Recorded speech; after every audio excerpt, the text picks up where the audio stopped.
Shalom. This is Hadassah Bath Saiwan, returning with a brand new study called Spiritual Warfare. And we're going to look at part 1, the origins of sin. This is a very, very interesting and much needed study for all of us. Every single one of us. We can learn, we can glean from the scriptures, the Apocrypha, from our own lives, from the lives of other people, all about spiritual warfare. It is around us. Spirits are around us. We have angels from the Most High who are sent to protect us, to watch over us. And we have evil spirits, fallen angels, that are there to bring misery, if not destruction, to our lives. So let's start with the origins of sin. We gotta know what we're dealing with before we get into the heart of the matter. Once you know where it started from, and you know where it's going to, then you'll know how to deal with evil spirits and the warfare that they bring to our lives. No matter who you are, you will encounter spiritual warfare of one sort or the other. Whether you're a kind person, obedient to Yahawah, the highest, you're righteous or walking in holiness, you will encounter spiritual warfare. Even if you are on the other side doing Satan's bidding, these too will encounter spiritual warfare of another kind. But before I explain this, allow me to say that there are only two sides in warfare. And that is good versus evil. There are no gray areas. You can't say I'm on nobody's side. I'm sitting on the fence. How are you going to sit on the fence? You got to have one foot on one side and one foot on the other side. You can't play both sides. There are no fences, no gray areas. You're either on the side of good or you're on the side of evil. We know that the evil entities on the side of evil are the Satans. Satan's being accuser of brethren, those are the leaders. And then you have the fallen angels. So the Satans are the leaders of the fallen angels. They're all fallen. And the evil spirits. Evil spirits will be the lowest form of spirits, evil unclean spirits. They're like the foot soldiers. They do the dirty deeds. I mean, they all do dirty deeds, don't get me wrong. But they're the ones that are utilized the most. The others just give instructions. They're too higher up to deal with us on our lowly level. They're like the principalities. They're the ones that govern because they have great power. You see, when they fell from heaven, the Father, Yahawah, did not take away their powers. But their powers were converted to evil powers. The knowledge that they had, they used for evil. But we'll see that in a little while.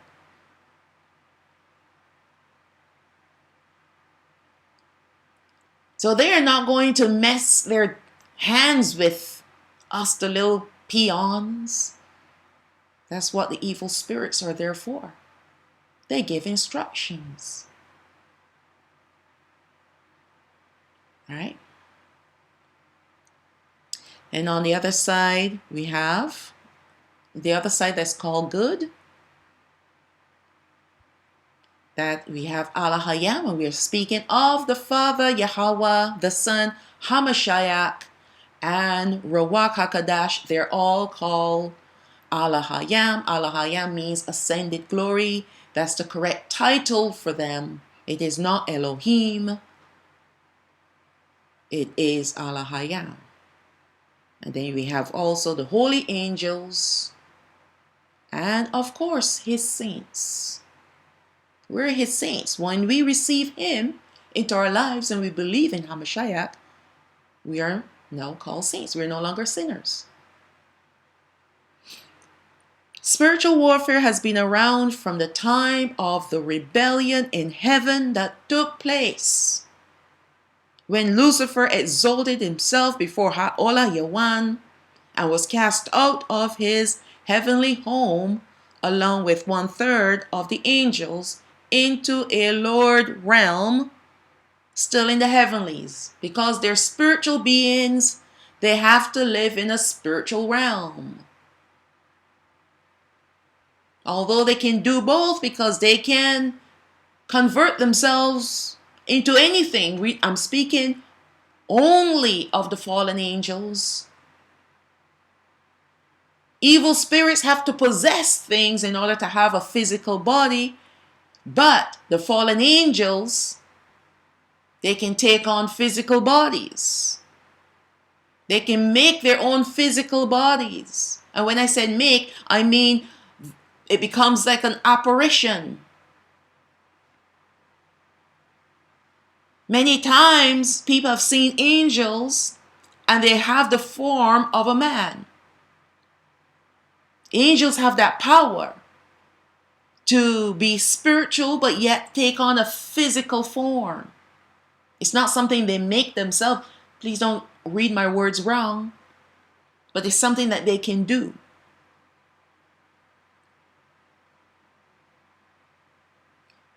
But they are spiritual beings nonetheless. And they have to live somewhere. So he has allotted the second heavens, that's the second level of the 7 heavens, to be their dwelling place. They used to live higher up, the 5th, the 6th, and then possibly the 7th. Lucifer would have been in the 7th heaven because he was the highest of all the angels. All right. But he lost his glory because of sin. He wanted to be higher than the Most High. All the beauty and the wonder that the Most High gave to him, he turned it upon himself instead of giving it back to the Most High. And he wanted to be exalted. And he exalted himself above the Most High. And that was the reason why he was cast down, and he brought a few with him as well, 1/3. And we can see that in the book of Revelation, chapter 12, when the dragon hurled with his tail 1/3 of the stars. Those were the angels. Yahawah was seeing what took place originally. He was seeing what took place in the beginning. When Adam and Hawa transgressed the one law, it created a portal into their world, which has been opened since and until now.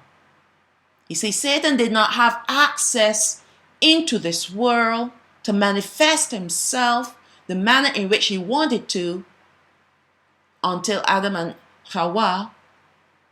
Hawa is the correct name for his wife. It's not Eve. But they created a portal into this realm. And not only into the earthly realm did they do it, but they did it into us as well. And them. That's where the sin nature came from. When they lost their light because they transgressed the one law, it was replaced with sin nature. And that's why Satan and his minions have a field day with us. because of the sin nature that is in us, that desires anything that goes against the Most High, anything that goes against true goodness. Remember, the tree of knowledge of good and evil has good in it, but it is a selfish kind of good. It is a good that's only good for as long as good can be. That good from the tree of knowledge of good and evil can easily become evil. It's like someone is only nice to you as long as you are nice to them and do what they want you to do. Or they can get from you what they want. But the minute your usefulness is gone, they're no longer good. How can that be? Good is eternal. Good is forever. That's the nature of the Father. But the nature of Satan, which we see from the tree of knowledge of good and evil, is only as good for as long as it can be good, which isn't forever. So when we talk about good, we're not talking about that kind of good, the temporary good. We're talking about forever good. And there's only one person who is good, and that is Yahawah. Even Hamashiach said, why do you call me good? There's only one that's good, and that is Ha'abba, the Father. So Satan now has access not only into this earthly realm to come and go as he feels, as he pleases, but he also has access to us because of our sin nature.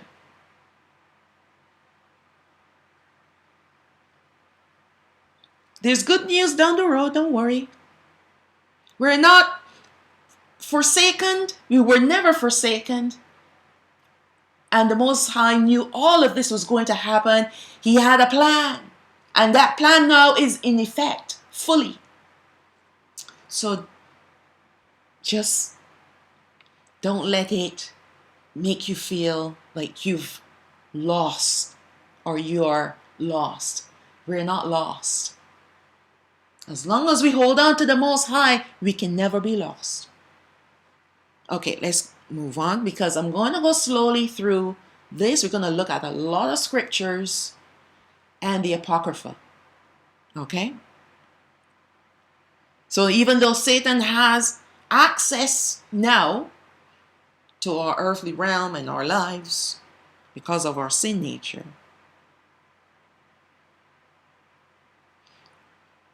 we need to pay close attention to the Word, to the Most High,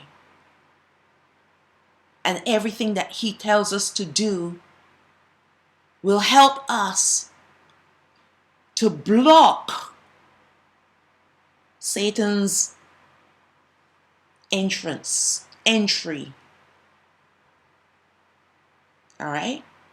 That's the good news. It is through, when Adam and Hawa transgressed the one law, it created a portal, a doorway into their world, our world, which has been open to saints until now. So a portal is an entryway, an opening. But I love the idea of portals because it gives a more, it feels like a more spiritual, it has a spiritual ring to it. Portals. All right? Because a portal doesn't necessarily have to have like a door with a hinge. You understand? So if we use the word doors, you might be thinking door with a hinge. Portal is an opening. All right? It is through this portal that the Satans and the fallen angels entered into the earthly realm to bring about more chaos and calamity for all of mankind.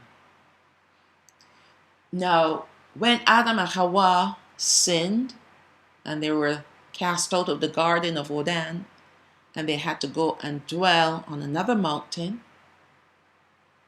And they lived in a cave called the Cave of Treasures. It was like a small sanctuary for them because of what they've lost. Satan, from the point of them leaving the garden, brought much misery to these two people. Because now he has entered into their realm and into their lives. And through their obedience in listening to him and disobeying the commandment that was an invitation by Adam and Yahawah, come. I'm going to listen to you and do what you say, Satan, and neglect and disobey the Most High's command. So they invited Satan, they created the portal by being disobedient and doing the one thing that they were not supposed to do. And with that, we today are seeing the evidence compounded over generations. All right? We're seeing the effects even in our own lives. It didn't stop at Adam and Yahawah, but it's been compounding over their generations, even up to us now. And now evil has gotten to such a high reach in this world. If you're not in the ark with Yahawah, you will drown in it.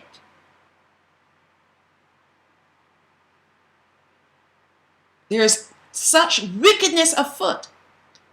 The combination of the time of Noah and the time of Lot combined, as Hamashiach said it will be.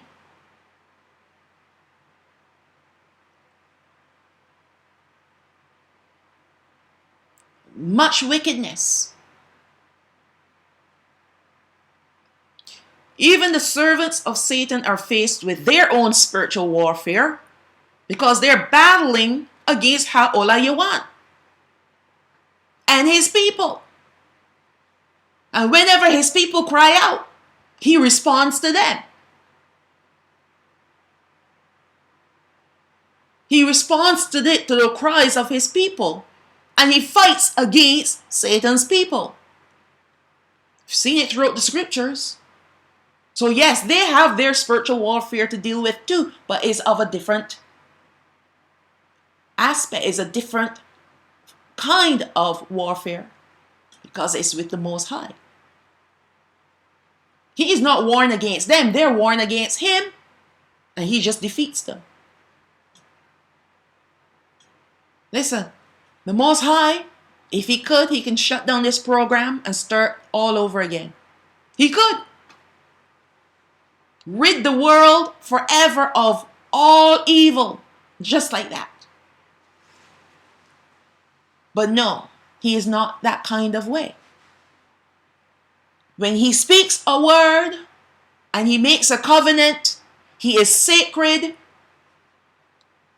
and consistent to his word. He's faithful to his word. His word is sacred. His word is honorable. And he will not break his word because we've gotten out of hand. Nothing gets out of his control. Everything that's happening, even though to our eyes it seems out of control, but it is in his control. Because they can only go so far and no farther. He sets the rules. They have to obey him. All evil spirits must obey Yahawah.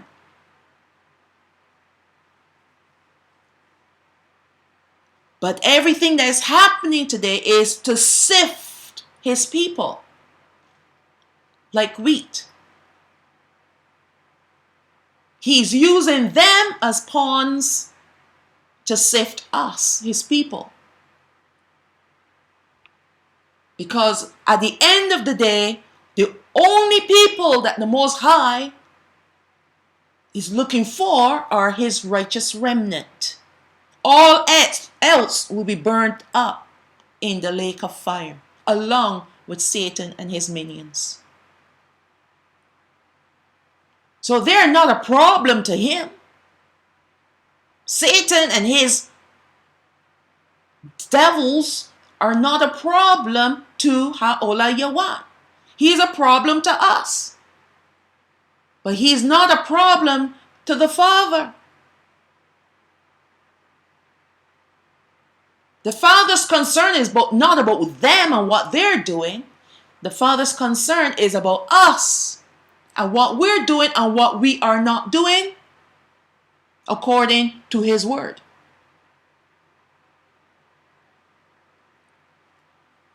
There's a lot at stake. Satan knows that there's a lot at stake, especially for us.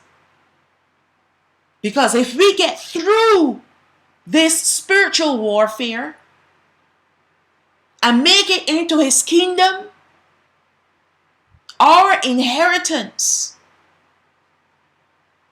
that many would like to toss to the wayside because of the delicacies of Babylon, our inheritance is so magnificent that our own minds cannot comprehend how magnificent, how awesome it is. The glory that is coming to us is greater than the glory that Adam and Hawa had. Because we've gone through the process. So now we will have an upgraded glory, a graded garment of light. And let me tell you what those garments are. The garment that Adam and Hawa had in the beginning, the light that shone within them, that created the garment on the outward parts, plus the garment that Satan had when he was Lucifer, that was taken from him and given to Abraham, our forefather, and his descendants. So now we have an upgraded, a combined garment. Double glory. And you know what it reminds me of? It reminds me of Elijah. Before he was taken up, Elisha was his servant that he had to pass the mantle onto. They were both prophets. Elijah was about to be taken up in the chariots of fire. And before he was taken up, Elisha said to him, "Can I have a double portion of your anointing?"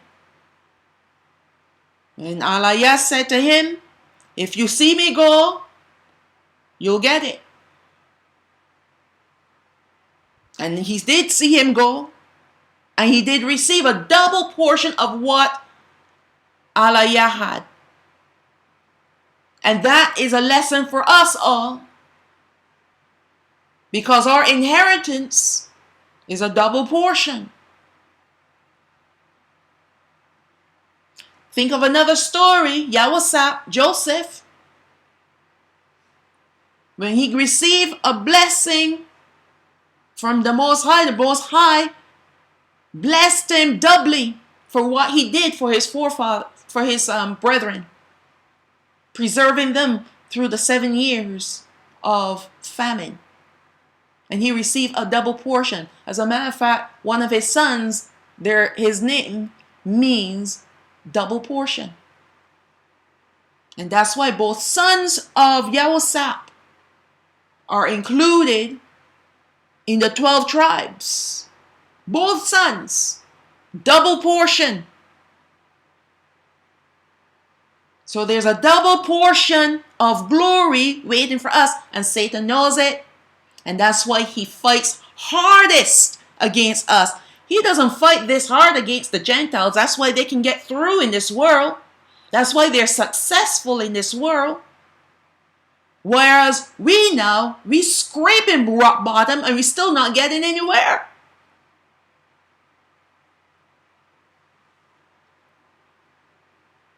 Because our inheritance isn't for this earth. Sorry. Our inheritance is not earthly. We will inherit the earth, but not when Babylon, the Babylonian system, is running it. All right. So they too are facing their share of the warfare as we're facing warfare from them. You think they're getting it easy because they're on the side of evil? At least we have strong weapons that can fight Satan. What weapons do they have to fight against Yahawah? They have nothing except deception. And they're deceived in thinking that they can fight against him and win. That's the ultimate of deception. What is spiritual warfare? Just as it sounds, spiritual warfare is warfare that is not physical in its nature, but incorporeal. Meaning, you cannot see the entities as they war against you, but you will feel their effects. Someone says something to you that you don't like. They may even tell you, I don't like you. You haven't done them anything wrong. They just took one look at you and said to you, I don't like you. That's spiritual warfare.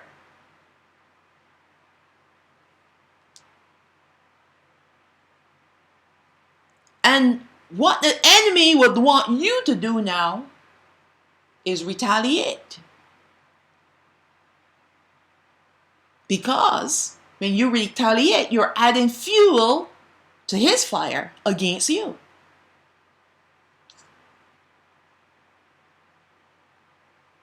You can't, everyone is not going to love us, especially when we're walking the straight and narrow path, especially when you're walking in holiness and righteousness. People will not like you. Family, friends, strangers, even your own people from your own tribes, your own brethren. They're not going to like you. Why? Because you're of the light. They're of the darkness. And no matter what you think you can do to appease them, they will never like you. The only person you need to please is the Most High. When you walk in obedience to him and you're pleasing to him, he will lead you on the path of righteousness with maybe one or two others that will be just like you. There are not many of us around because everyone's busy fighting against each other, doing Satan's bidding. This is all Satan's plan. You watch and you see them on their channel, YouTube channel, calling out this person, calling out that person, cursing this person, telling off to this person. That's all Satan's doing. Now, I'm not saying that the person who has done wrong is right, but what I'm saying, the person who's calling out the wrong did not need to call out the person. Deal with the spirits and not the person. And then that person realizes, oh, this person called me out. So you know what? I'm going to call them out too. And next thing you know, you have warfare. And Satan sitting back and clapping his hand and laughing his belly full. Because we're doing his bidding. You can expose the evil without exposing the person. Who cares who this person is and what they are? What titles they have? Expose the evil that they speak. Come against that. Because that is the Ruach HaKodesh speaking through you against those evil spirits and their words. Don't worry about the person. You want to treat this person as if they're the enemy. And you turn around, you do just as bad as they do. They've done. You're no better than they are.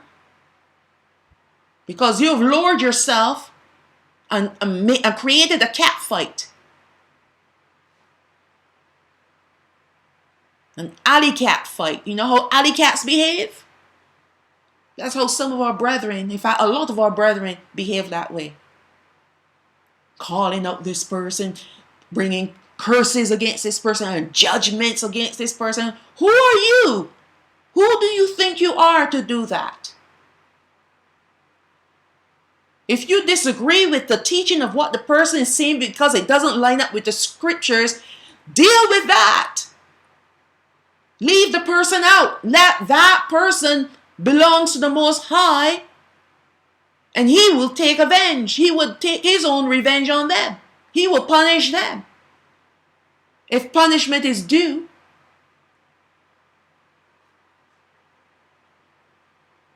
But when you start and you call out that person by name, all you're doing is stoking their fires. So then they come back and they call you out too. And stoke your fire.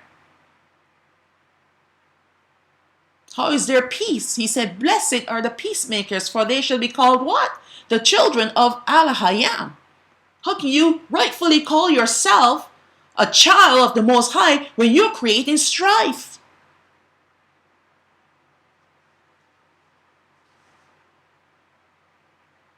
And that's exactly what Satan wants. That's what I'm saying. The sin nature is under his control. And we have to understand all about spiritual warfare, because this thing is subtle, but yet very effective against us.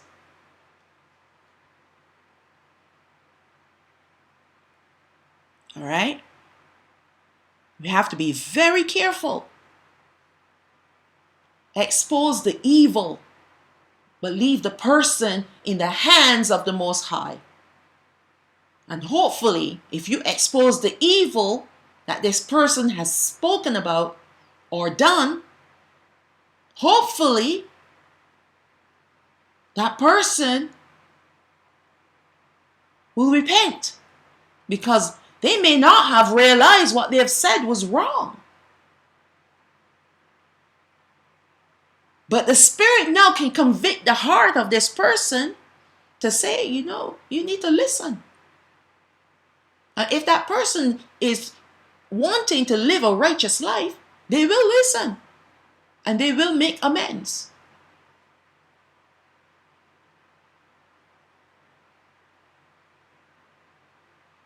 No, the Father has not placed us in the judgment seat to judge each other. We can judge between the spirits, whether this is coming from the Ruach HaKodesh or whether this is an evil spirit that's speaking this thing, but we're not to judge each other. Judge not lest you be judged. Okay. Usually when someone is encountering spiritual warfare, they are unaware, until it is revealed to them. Because spiritual warfare could be so subtle. I mean, we're surrounded and bombarded day in, day out. It's only when we become believers that we understand it is a spiritual battle or spiritual battles. And sometimes these battles, they come in cycles. When you think you're over it, no, he's coming back again. He never stops. But there's a way to stop him and stop the cycles. And we'll eventually get there.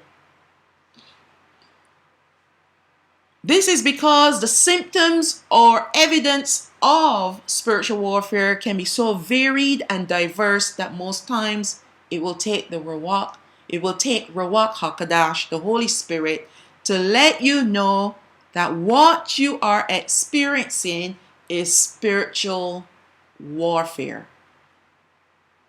And I'll give you a perfect example of that. Now, spiritual warfare is not being possessed. No. That's totally different playing field altogether. We're talking about us wrestling against evil spirits. And some are very blatant. You know that's an evil spirit because you had a bad dream and you were wrestling in your dream and you saw this evil entity in your dream and it's chasing you and so on and so forth. You know that's spiritual warfare. But what about the other subtle forms of spiritual warfare? And I'll give you a perfect example of this. Hasn't happened for the last few days, but prior to that, all last week, I've been waking up feeling quite weary. Very weary. Like my energy levels were so low, and yet I have very good sleeps. But I wake up in the morning and I'm extremely exhausted. It happened the first time, and I literally have to drag myself to do my work. And it's a fight to get my work done. I'm talking about my Bible studies and putting my presentations together. But I realized after the first 5 minutes of pressing in and just resisting the urge to just shut everything down, that suddenly I'm fine. And I didn't realize it. I really did not realize it because it was so subtle. And I believe by the fourth morning, because it was like that for 4 days. Wake up in the morning, I don't really feel like doing much of anything. Yet this spirit, the Ruach HaKodesh, would urge me, get to work. And I would, okay, I'll go to work.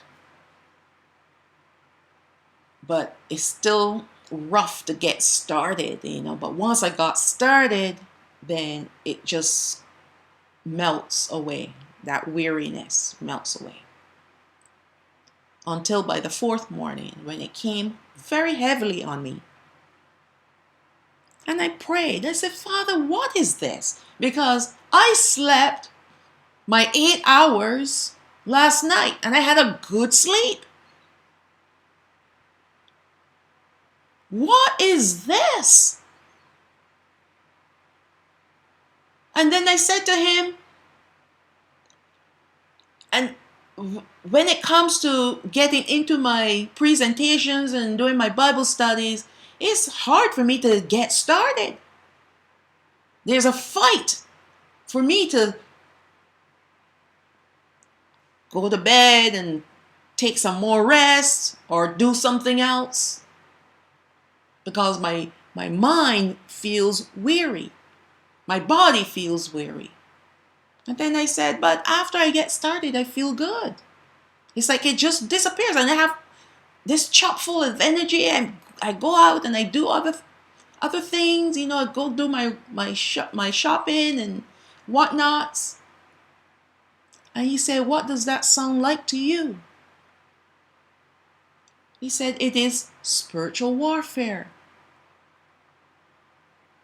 And I looked at the evidence and realized, my goodness, yes, it is spiritual warfare, because I go to sleep fine. I have nothing weighing heavily on my mind. But I wake up in the morning, I didn't even have a bad dream or anything. I didn't have a nightmare or anything of the sort. No bad dreams, no nightmares, no nothing. But I wake up, and as I, get going in my morning, and the closer the time comes for me to get to work, because I try to get to work by a certain time, that's when the weariness hangs on me like a wet blanket. My body feels sluggish, or felt sluggish.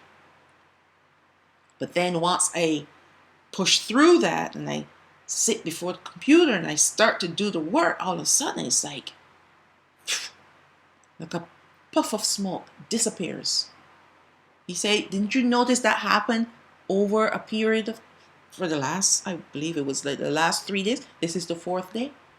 And I said, yeah, spiritual warfare.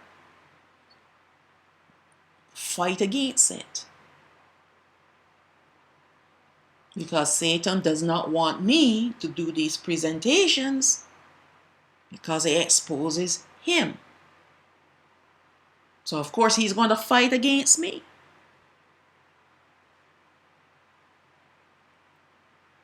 And when I say Satan, he sends his spirits to do this, his evil spirits. So even something as subtle as feeling weary, even though you've had a good night's sleep, you're not dealing with any issues or something that has you, even those as well, you have to be careful of. Because Satan will use anything to keep you oppressed and weary in your souls. But once there's an awareness of what it is you're dealing with, that's the first part of the battle being won by you. Now the next part of the battle is to pray against it and press through.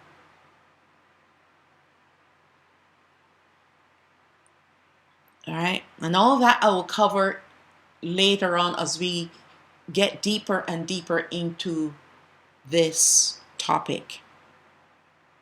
Because Satan is very subtle. He doesn't always come at you with a battering ram.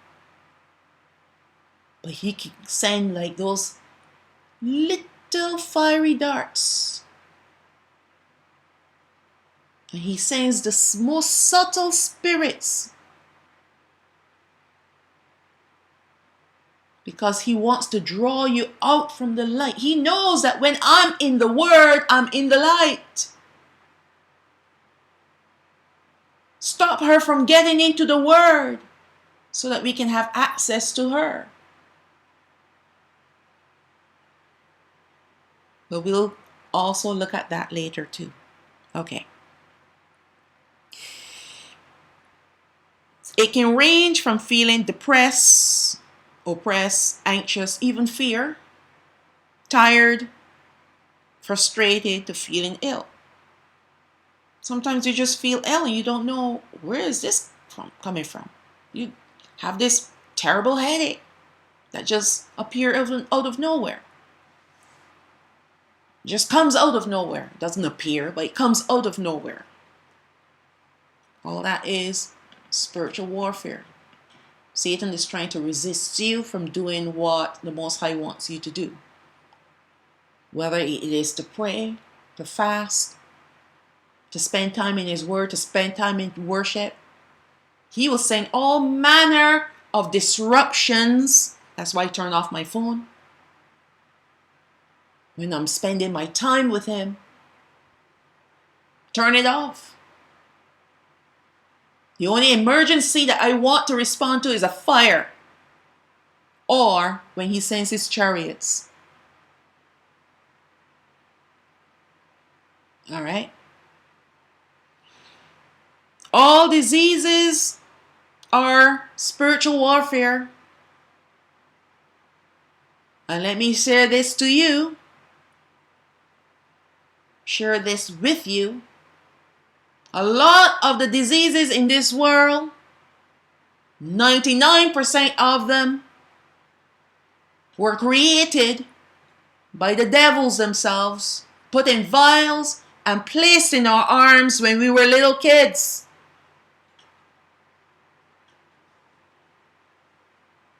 And as you got older, if you notice, and I noticed this even in my family, when they reach a certain age, all of a sudden they have high blood pressure. Some people suffer from diabetes,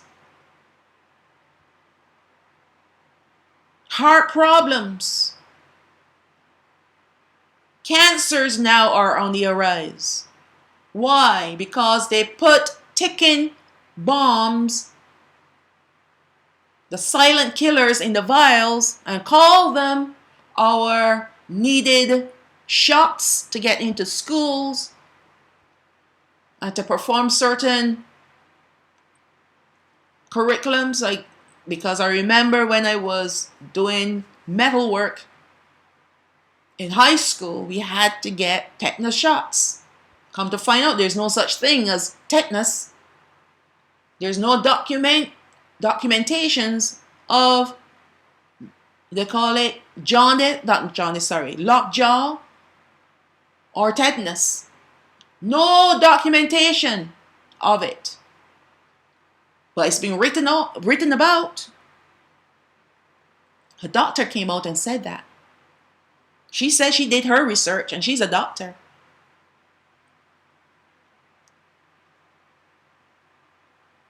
A lot of the diseases that you see in the medical books were given to us. In fact, let me just say, all of them that you see in the medical books were given to us. They create them in the lab, put them in vials, use us like guinea pigs. Because Satan from the very beginning has always wanted to destroy mankind. He knew, or he knows, that he cannot destroy us. So let's make their lives miserable with diseases. Some people have said this, that they received their inoculation to go to university and now they're barren. And they noticed there were a whole bunch of them that took it that year, and all of them are barren. Because that's what some of these poisons are. And I'm using different words because of the algorithm on this thing, on this tube. But it's there to make us barren, so we do not reproduce, because we know that the agents of Satan, Hell's Gate, has always been preaching his satanic preaching that there are too many people in this world and we need to cut down the population. Someone who deals with computers suddenly now is a doctor. Does not have a medical degree, but now they're the spokesperson for the medical society.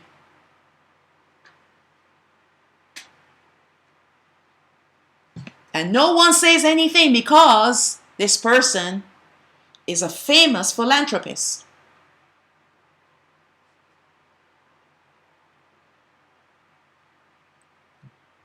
But these are the things that you need to pay attention to. Diseases are in vials. They come in vials. Stay away from medications. Those too create diseases in your bodies, because what they do is they give you chemicals to fix a problem, and it's like putting a band-aid on that problem and creating a much bigger problem somewhere else. And I heard this, that the drug companies, the pharmaceutical companies, they declared that their goal is to make sure that every single person in the world is on at least one prescription drug. Because they know when you're on one, it becomes 3, and then it becomes 6, and then it becomes 9, and it keeps multiplying because your body starts to break down. The Most High created our bodies to restore itself, to regenerate itself. But when you put chemicals in it, it doesn't help it. It just prevents the body from doing what it's supposed to do. And we, as people, we trust doctors with our own lives, because they claim they can heal us, but they don't heal. They prescribe. That's all they do, prescribe. And those prescriptions are what killing us. Then you're taking like 10 different kinds of medications a day. Heart problems, kidney problems, all kinds of problems, blood pressure problems, diabetes, everything now is afflicting you, because you started off with one thing and then it becomes a whole mess of other problems. They did that to you. Spiritual warfare, attacking your body. Stay away from medications. There's always a natural remedy to any and every problem that you may have.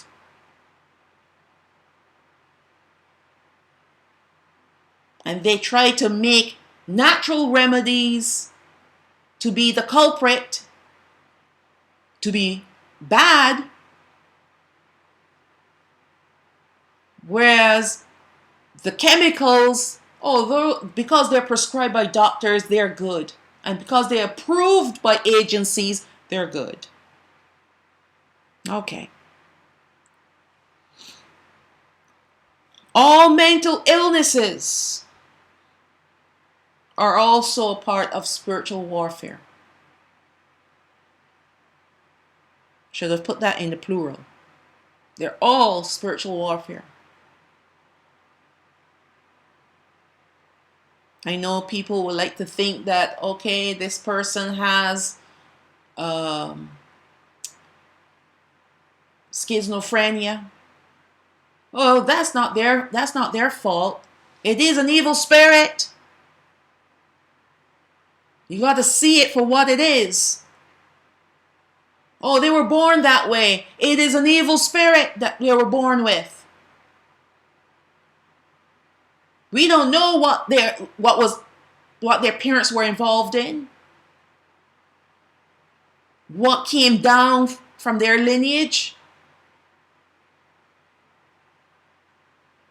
Sometimes people have witches and warlocks in their family line.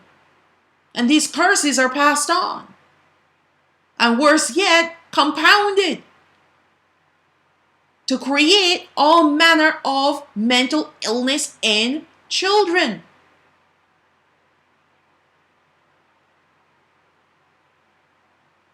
Who grow up to be adults with mental illness. But the doctors love to give it a fancy name because they want to prescribe medication.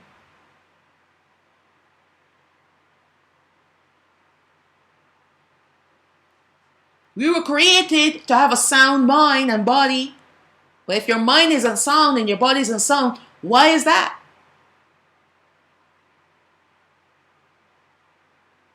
Evil spirits. And even some negative emotions that are down pressing you are also the result of spiritual warfare, like depression. That's spiritual warfare. Oppression. It's okay to be angry. That's not spiritual warfare. But when that anger changes to rage, and you start to do things that you normally wouldn't do, that's spiritual warfare.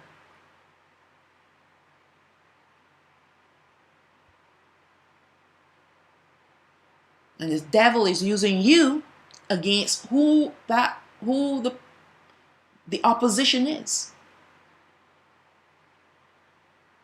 Not only are you experiencing spiritual warfare, but then you become a tool in Satan's hand against that other person.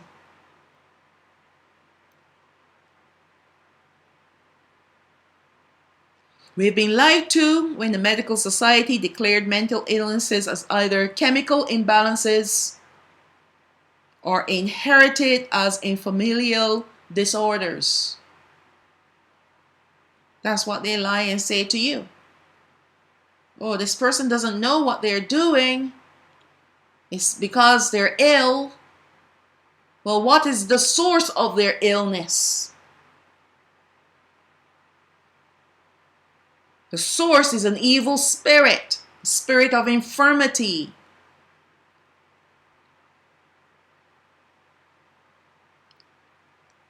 And by the way, all disorders are also spiritual warfare.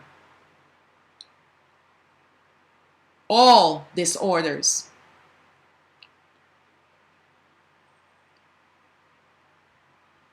I heard something today that now it has been suggested, and this is happening in Canada. It is being suggested that anyone who does not want to have the jibby jab for that fake virus has a mental illness and should be medicated. That came out recently. I would say within the last 2 weeks or so that I've seen this. They have a mental illness because they don't want the poison. And so they must be medicated. Absolutely ridiculous. So I guess you have a chemical imbalance or you have some sort of disorder. That's why you refuse the poison. It's not that you don't it's not about your rights. It's about the fact that you have a mental illness. That's why you don't want to have it. Then this other person suggested a book that she's read. And what I found very interesting is PTSD, post-traumatic syndrome disorder, something like that. That was first diagnosed for soldiers who were in the Vietnam War and the Vietnam War alone, because of what they had to go through in that made-up war. Yes, all wars were created by the same people who founded them on both sides. Spiritual warfare on another level. And now the medical society has taken off with this PTSD. And now anyone can suffer from that. And she said it was very interesting that the author of the book that she read said that it was only used, that this order was only given to those who were in the Vietnam War. And then suddenly you stump your toe and you can suffer from PTSD.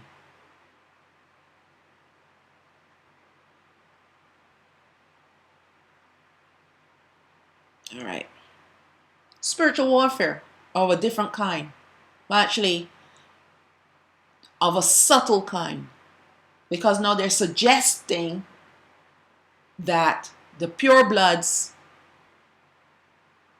are mentally ill. Don't worry, it's going to get worse. But we have a remedy, and his name is Yahawah. Okay. Once you're armed with what spiritual warfare is now, you need to know why it happens.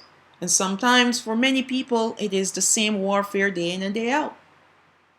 Can't seem to break that cycle. And there's a reason why. You need to know how to combat against spiritual warfare using spiritual weapons.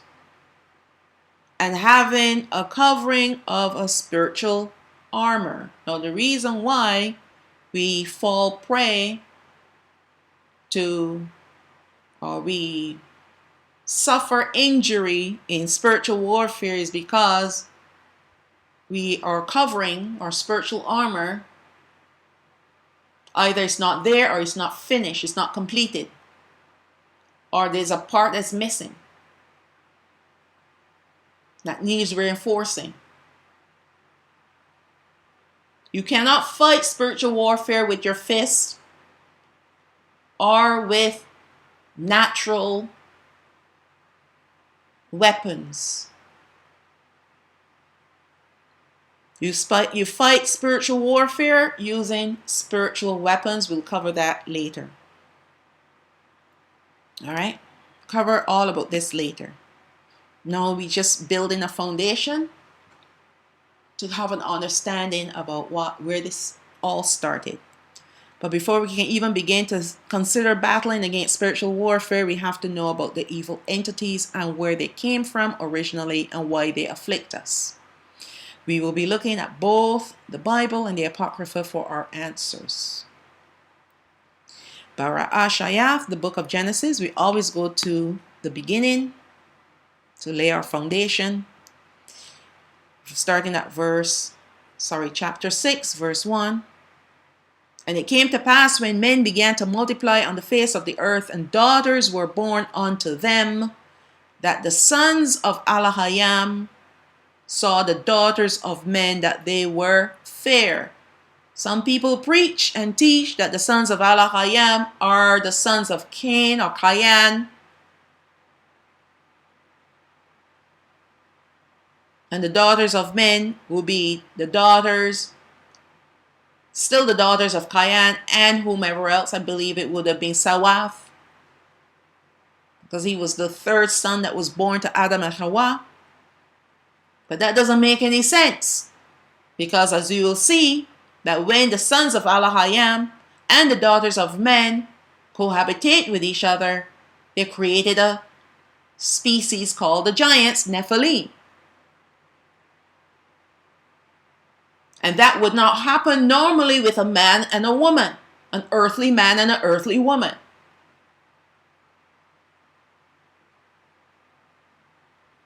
Okay, let's move on.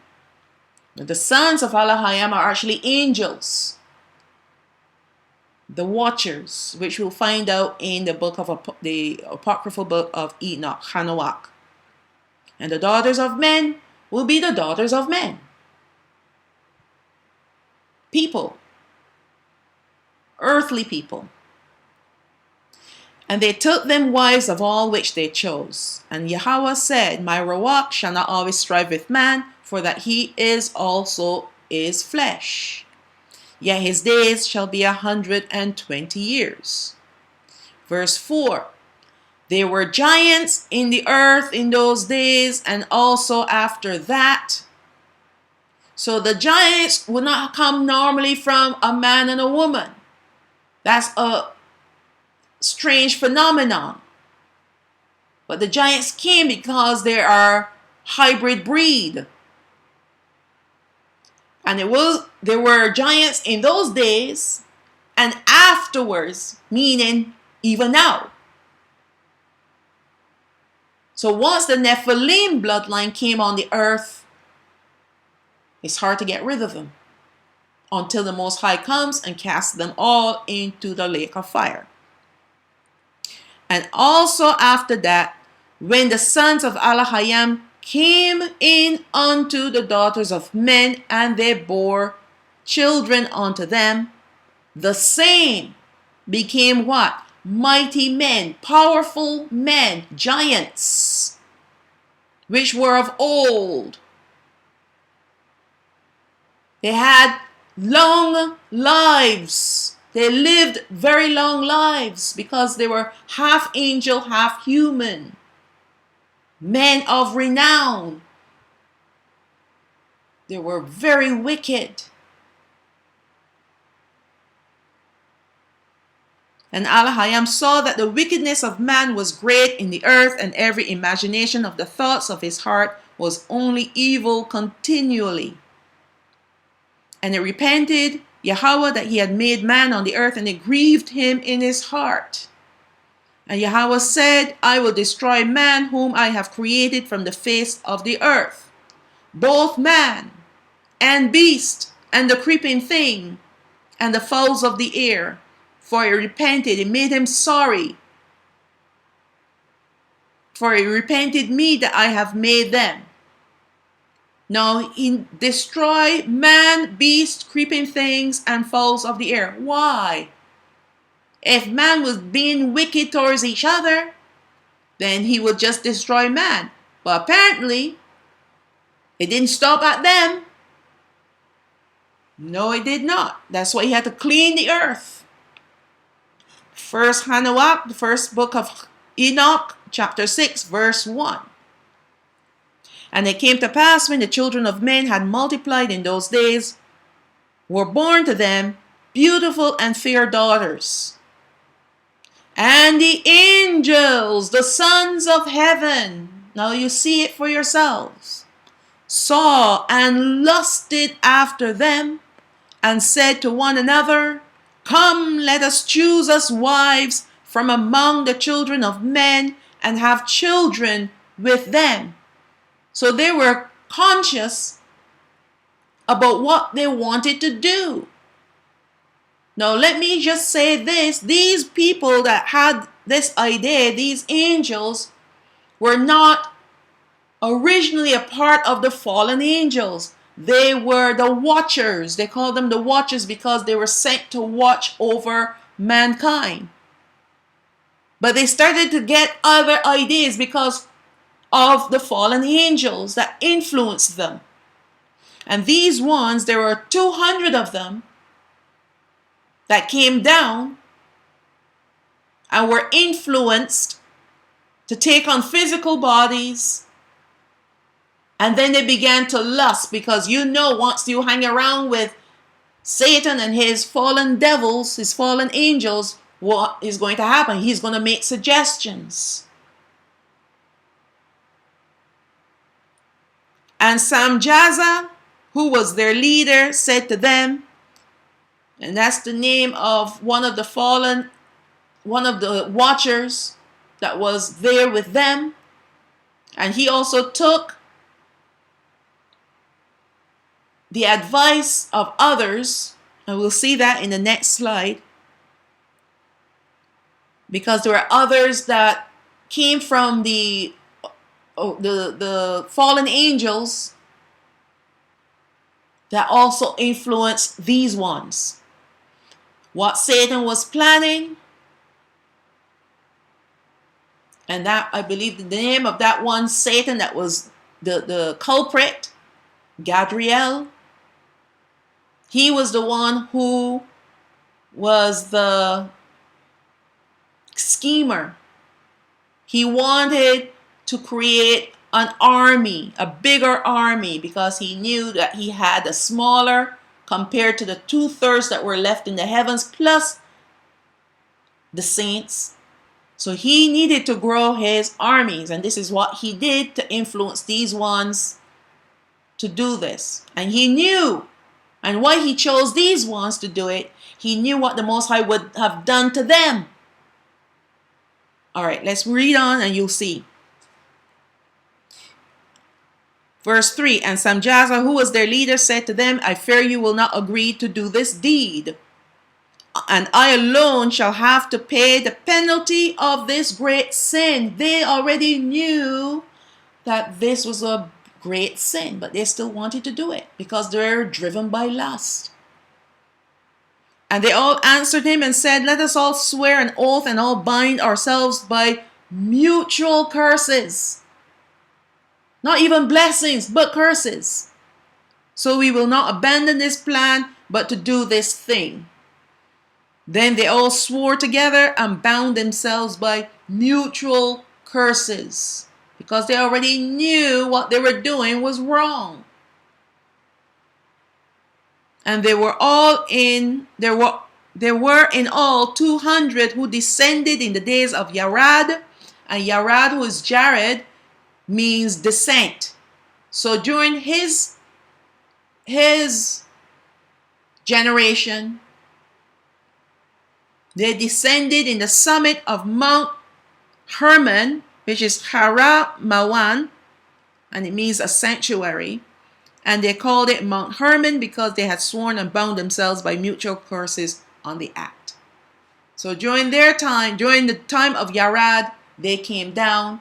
So they were not of the original 1/3 that were cast out of the heavens in the beginning. But they were greatly influenced by the other Satans. The sons of Alahayam, the angels also called the watchers, began to lust after the women.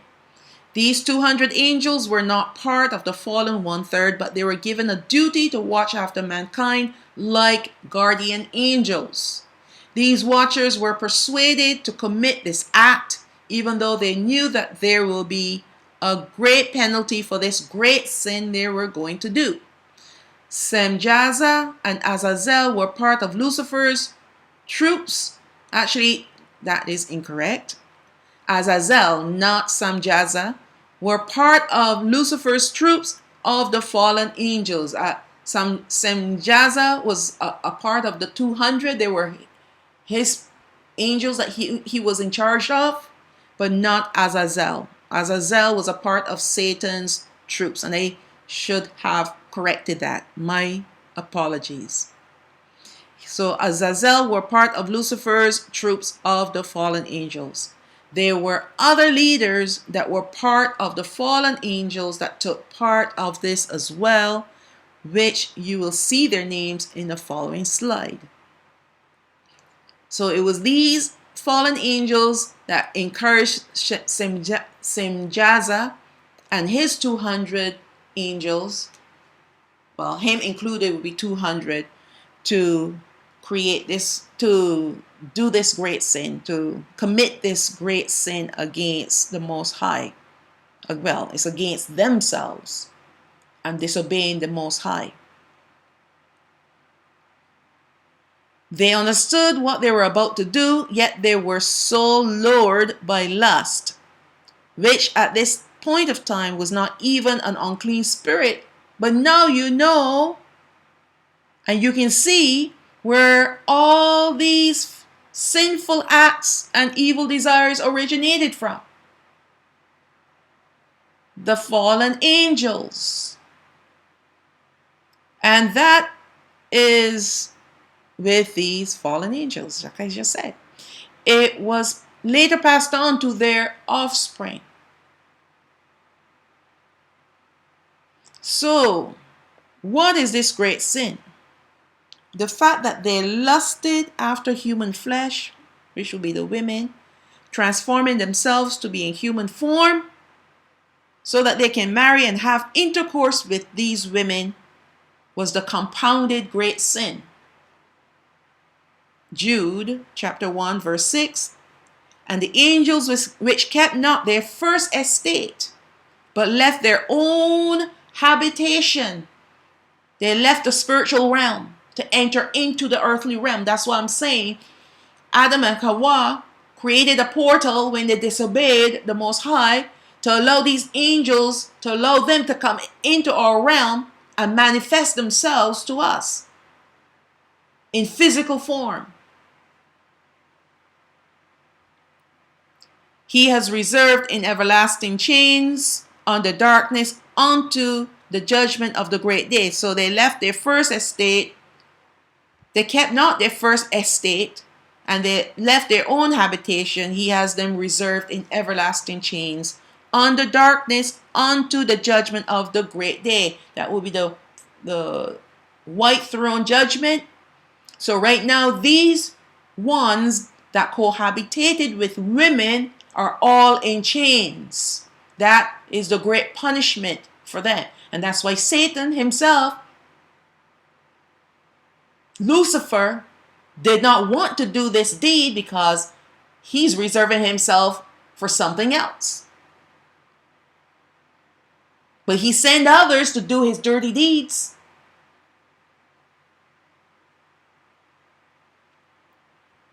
That's how he works. Verse 7, even as Sodom and Gomorrah and the cities about them in like manner, giving themselves over to fornication and going after strange.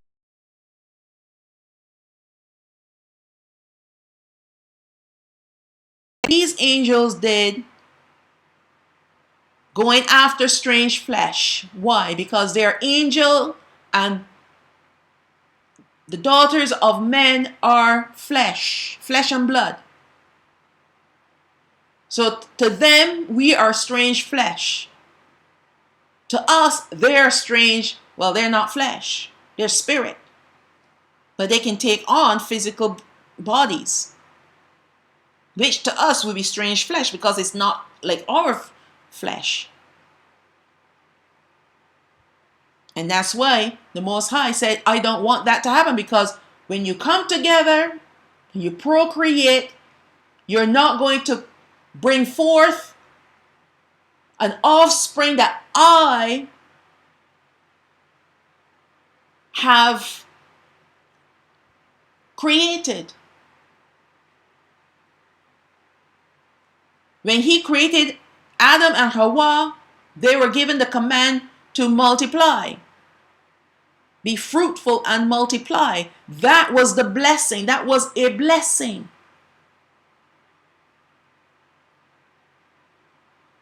The angels, on the other hand, were not created to procreate. So they were not given that blessing. So for them to come and cohabitate with the women, the Most High cannot bless that union, and he will not bless their offspring, because he did not create that. It's a different breed, a hybrid breed.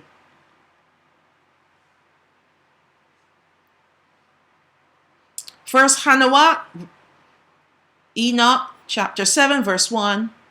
And all of them together went and took wives for themselves, each choosing for himself. And they began to go into them and to defile themselves with sex with them. Verse 2. And the angels taught them charms and spells and the cutting of roots, which is divination. These are all divinations, all witchcraft. And made them acquainted with plants, and they were using the plants for abortions. And the women became pregnant, and they bore large giants whose height was 3,000 cubits. These firstborn, I shouldn't say first generation giants were 4,500 feet tall. Can you imagine that? Can you imagine how tall, how big these creatures were? We, the tallest of us, can reach as high as 8 feet tall. And that's not even normal for the stature of a man. Stature of a man could be 6 feet, maybe even just under 7 feet. An average height for a man is about 5'11", maybe even 6 feet tall. Now compare that to 4,500 feet. We wouldn't be able to reach his ankle.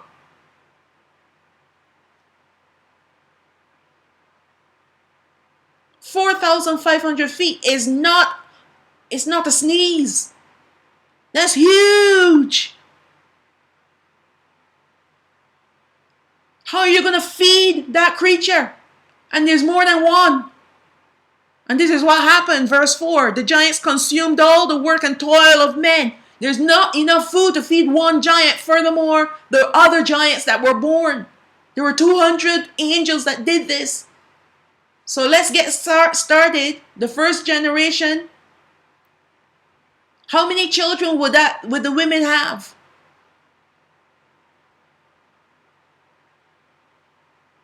What if each wife had 3 kids, 4 kids, 4 children, and they all grew up to be giants? That's hundreds. Unbelievable. I would not have wanted to be alive in those days. So they consumed all the work and toil of men, and when men could no longer sustain them, the giants turned against them and devoured mankind. They turned to cannibalism. They started eating humans. And that's why we see today the Nephilim that look like us. They have the same stature of an average man or a woman, but they eat mankind. They're still eating mankind and still drinking our blood.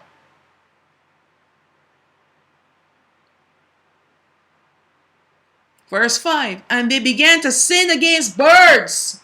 Now you know why the Most High had to destroy even the birds of the air, the fowls of the air, and the beasts, and the reptiles, and fish. So they were defiling, meaning they were having sex. This is bestiality. They had a ravenous appetite for anything and everything. And there were no restrictions with them because they were evil. And they began to devour even one another's flesh. And drank the blood. Just like their offspring today. They're drinking the blood. All these people that are pushing drinking of blood for eternal youth. To be eternally young. And even hinting at eating human flesh. You know now, they call it celebrity burgers or celebrity meat or something like that. Where they take a cell from this celebrity and they grow it in a petri dish in their lab. And they have meat of this person's DNA. It's this person's flesh that was grown, and they turn it into a burger, maybe even a sausage. Now they're introducing cannibalism in this world. And some people will think, well, that's kind of cool because I get to eat my celebrity. It's wickedness. It's the same thing with blood. They're introducing blood. There's this one celebrity. And there's no shame. This is the shocking thing about it. There's no shame because obviously these people enjoy this wickedness. But there's no fear. That's the correct word. Because they realize that this world is ripe for the picking. Ripe for evil to show its ugly head in the fullest. This one celebrity with their, not spouse, sorry. They got engaged to this other person. And you know what they said as their ritual of engagement? They drank each other's blood. And people will think that, oh, that's so cool. No, we're eternally linked together by blood. Another celebrity, entertainer. Notice they use these entertainers to push their evil doings, their wickedness, their abominations. Another entertainer suggesting to do facial masks using blood. Facial mask using blood. That's their hint. That's a hint from them as to why they're always looking so young. And they will always look young because they're using blood as their facial mask. All manner of wickedness. And it's coming from the Nephilim bloodline that is still here on the earth. Remember, he said there were giants on the earth, and then afterwards, they never left the earth. But they've been breeded to look like us. But anyone talks about eating human flesh and drinking human blood, you know who they are. That's why you need to keep your children away from social media. You need to keep your children away from this worldly music, all these entertainers. They're all bad influences on your children. It's better not to have a television. It's better not to have any connection to these wicked people. Especially for your children. You need to know what day it is. Yes, you need to stay in tune. But to have your child being entertained by these devils, you're going to be sorry one day. Very sorry. Verse 6, and then the earth laid accusation against the lawless ones. Chapter 8 of the same book, verse 1, and Azazel, and I have that name highlighted because you're going to see who Azazel is. By the way, Azazel is hidden away. He taught men to make swords and knives and shields and breastplates, and taught them about metals of the earth and the art of working them, and bracelets and ornaments, and the use of antimony and the beautifying of the eyelids. He taught men how to wear makeup. Men, not women. He taught men how to wear makeup. And all kinds of precious stones and all coloring and dyes, because it was all to ornament yourselves, to make yourselves look pretty. Even prettier than the women. And then swords and knives and shields and breastplates, all that is for warfare. And he taught all of them how to make this, so they all made these things and they all warred against each other. Antimony, by the way, was used to harden alloys, and alloys are mixtures of two or more different metals, and it was used for also medicinal purposes. So he was teaching them all manner of wickedness. You want to fight against each other? Use a sword. Hey, don't let him cut you down like that. Use a breastplate. Use shields. Let the fight last a little bit longer so I can enjoy myself. Verse 2, and there was great impiety. They turned away from Elohim and committed fornication, and they were led astray and became corrupt in all their ways. And by the way, these were the children of Cain, that the angels came and drew them away. Although they were already drifted away from Elohim, they were drifted even farther away now. There was no way back for them. All the children of Cain were destroyed in the flood. The only thing that's left behind of them are their evil spirits, the Nephilim, their Nephilim bloodline there as well. And Sawath, the children of Sawath, eventually came down. But we'll see that later on. They came down from their mountain. Verse 3, Simjaza taught the casting of spells and root cuttings. Amoros taught counter spells to release from spells. Bara Kijal taught astrology. I know a lot of people reading into the stars and thinking, oh, we will know when the rapture is by looking at the stars. Let's read the stars, because Yahawah, the apostle John, he saw the woman. He looked up into the heavens and he saw the woman. She was cloaked with the sun, and she had 12 stars upon her head and the moon under her feet. And then he saw another vision. He saw the dragon that came after the woman. And they used this as an excuse to study astrology. It's all divination. It's all evil wickedness.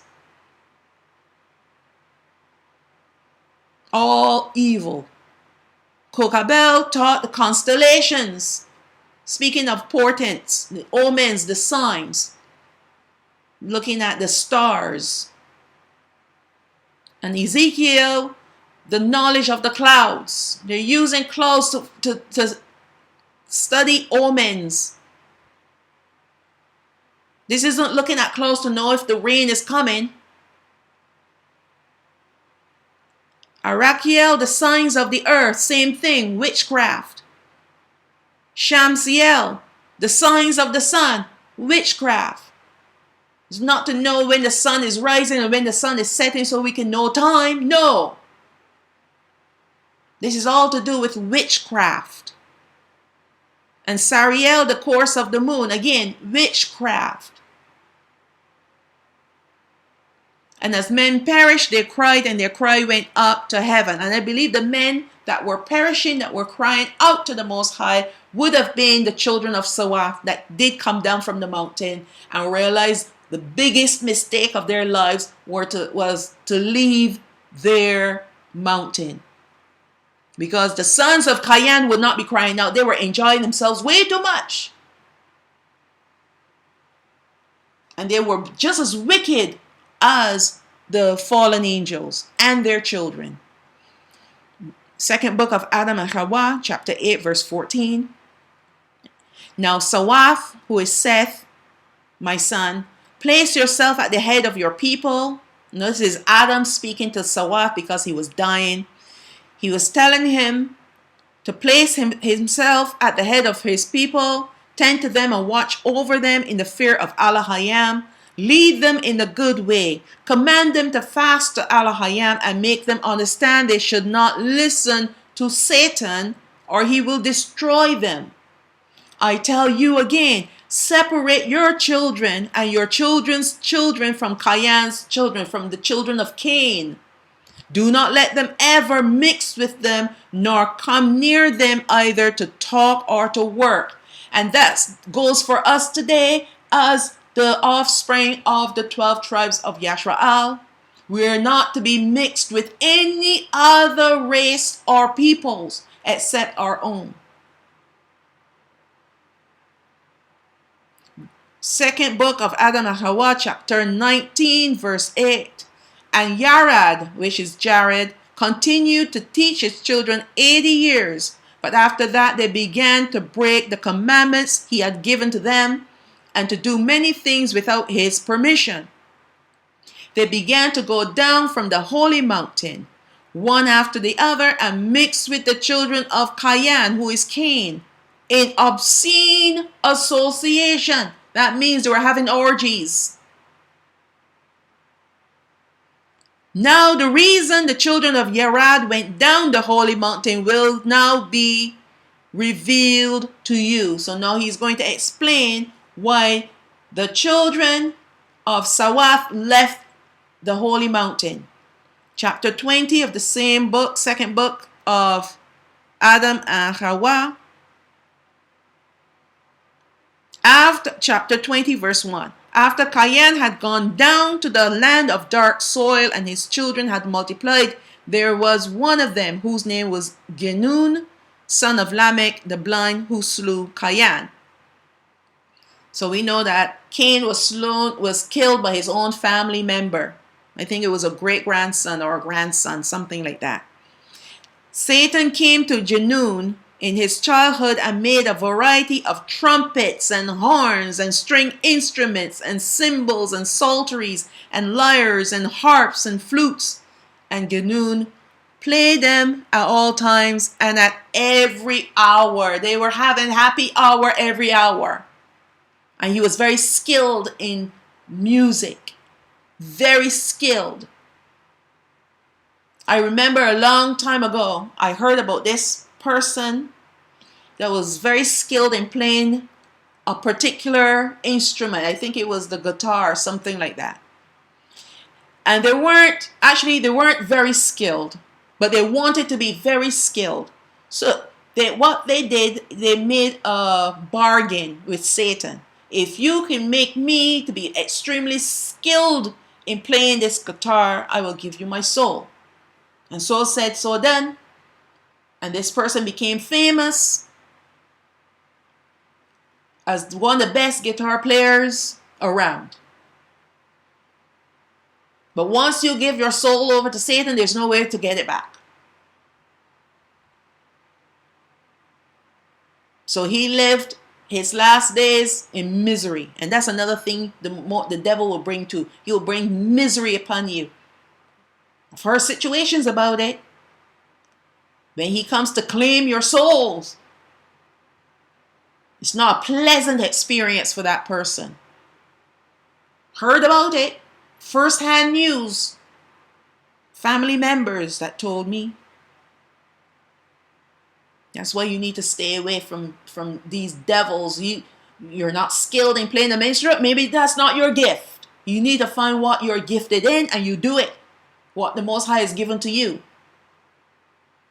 So the fact is, trumpets, horns, and these string instruments and the cymbals, all these instruments are not evil. Remember, Dawad and his choir, Asaph, they all played these same musical instruments. But it's who you're playing for and the reasons why you're playing.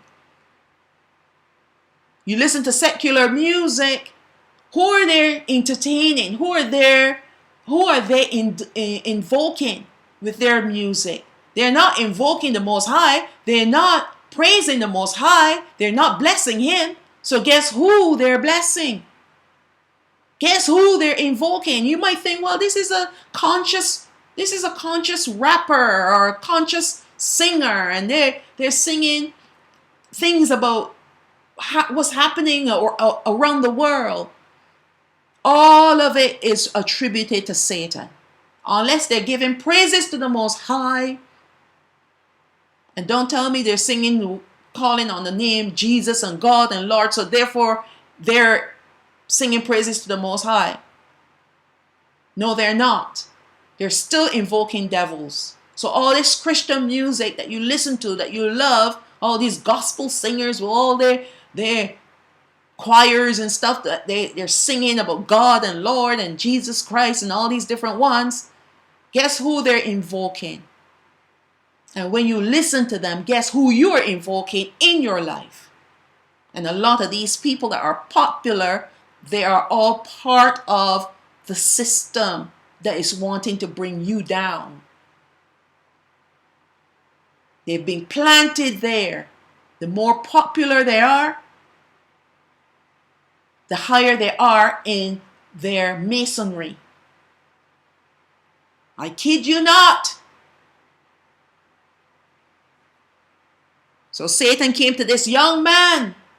Now, this is one version of how Satan used one young man to influence all these people. But I introduced this because I want to show you how Satan can use one person to influence many people. Look at the entertainers. One person can influence millions of people. One person. And that's the only reason why I introduced this, because we know that it was the fallen angels that created the chaos and the havoc on the earth. Not just this one man. He may have been a part of what they were doing. He may have been a part of it. I would not dispute that either. That's why I included it. Satan will use anyone at any time, anywhere to carry out all his wicked, evil plots against us. Verse 3. When he played them, Satan came down to them, so that from among them were heard beautiful and sweet sounds that seized the heart with delight. It made them want to gyrate. It made them want to dance and bop and twerk and do all kind of evil things with their bodies. That's what music does to us anyway, right? I remember I went to a church one day. It was one of these churches that were predominantly African. All right. And the praise and worship, of course, they're African too. So they're playing their African style gospel music, praise and worship music. And I'm sitting in the aisle, in a seat, like third row from the back. And there are 2 rows, left and right. I'm on the left. And the Spirit guided my eyes to the right. Some rows in front of me, and because the church was not full, this woman, clearly there were no people sitting next to her, in front of her. There were 2 rows behind her were a row of men. So she was literally on stage right there. And when they started playing the praise music, with the drums and the guitar and the piano and the Congo drums, and she started. At first, she was just bopping, like how you would bop when you hear the music, and then all of a sudden the hips came in, and this woman was gifted in hips, and she had junk in the trunk too.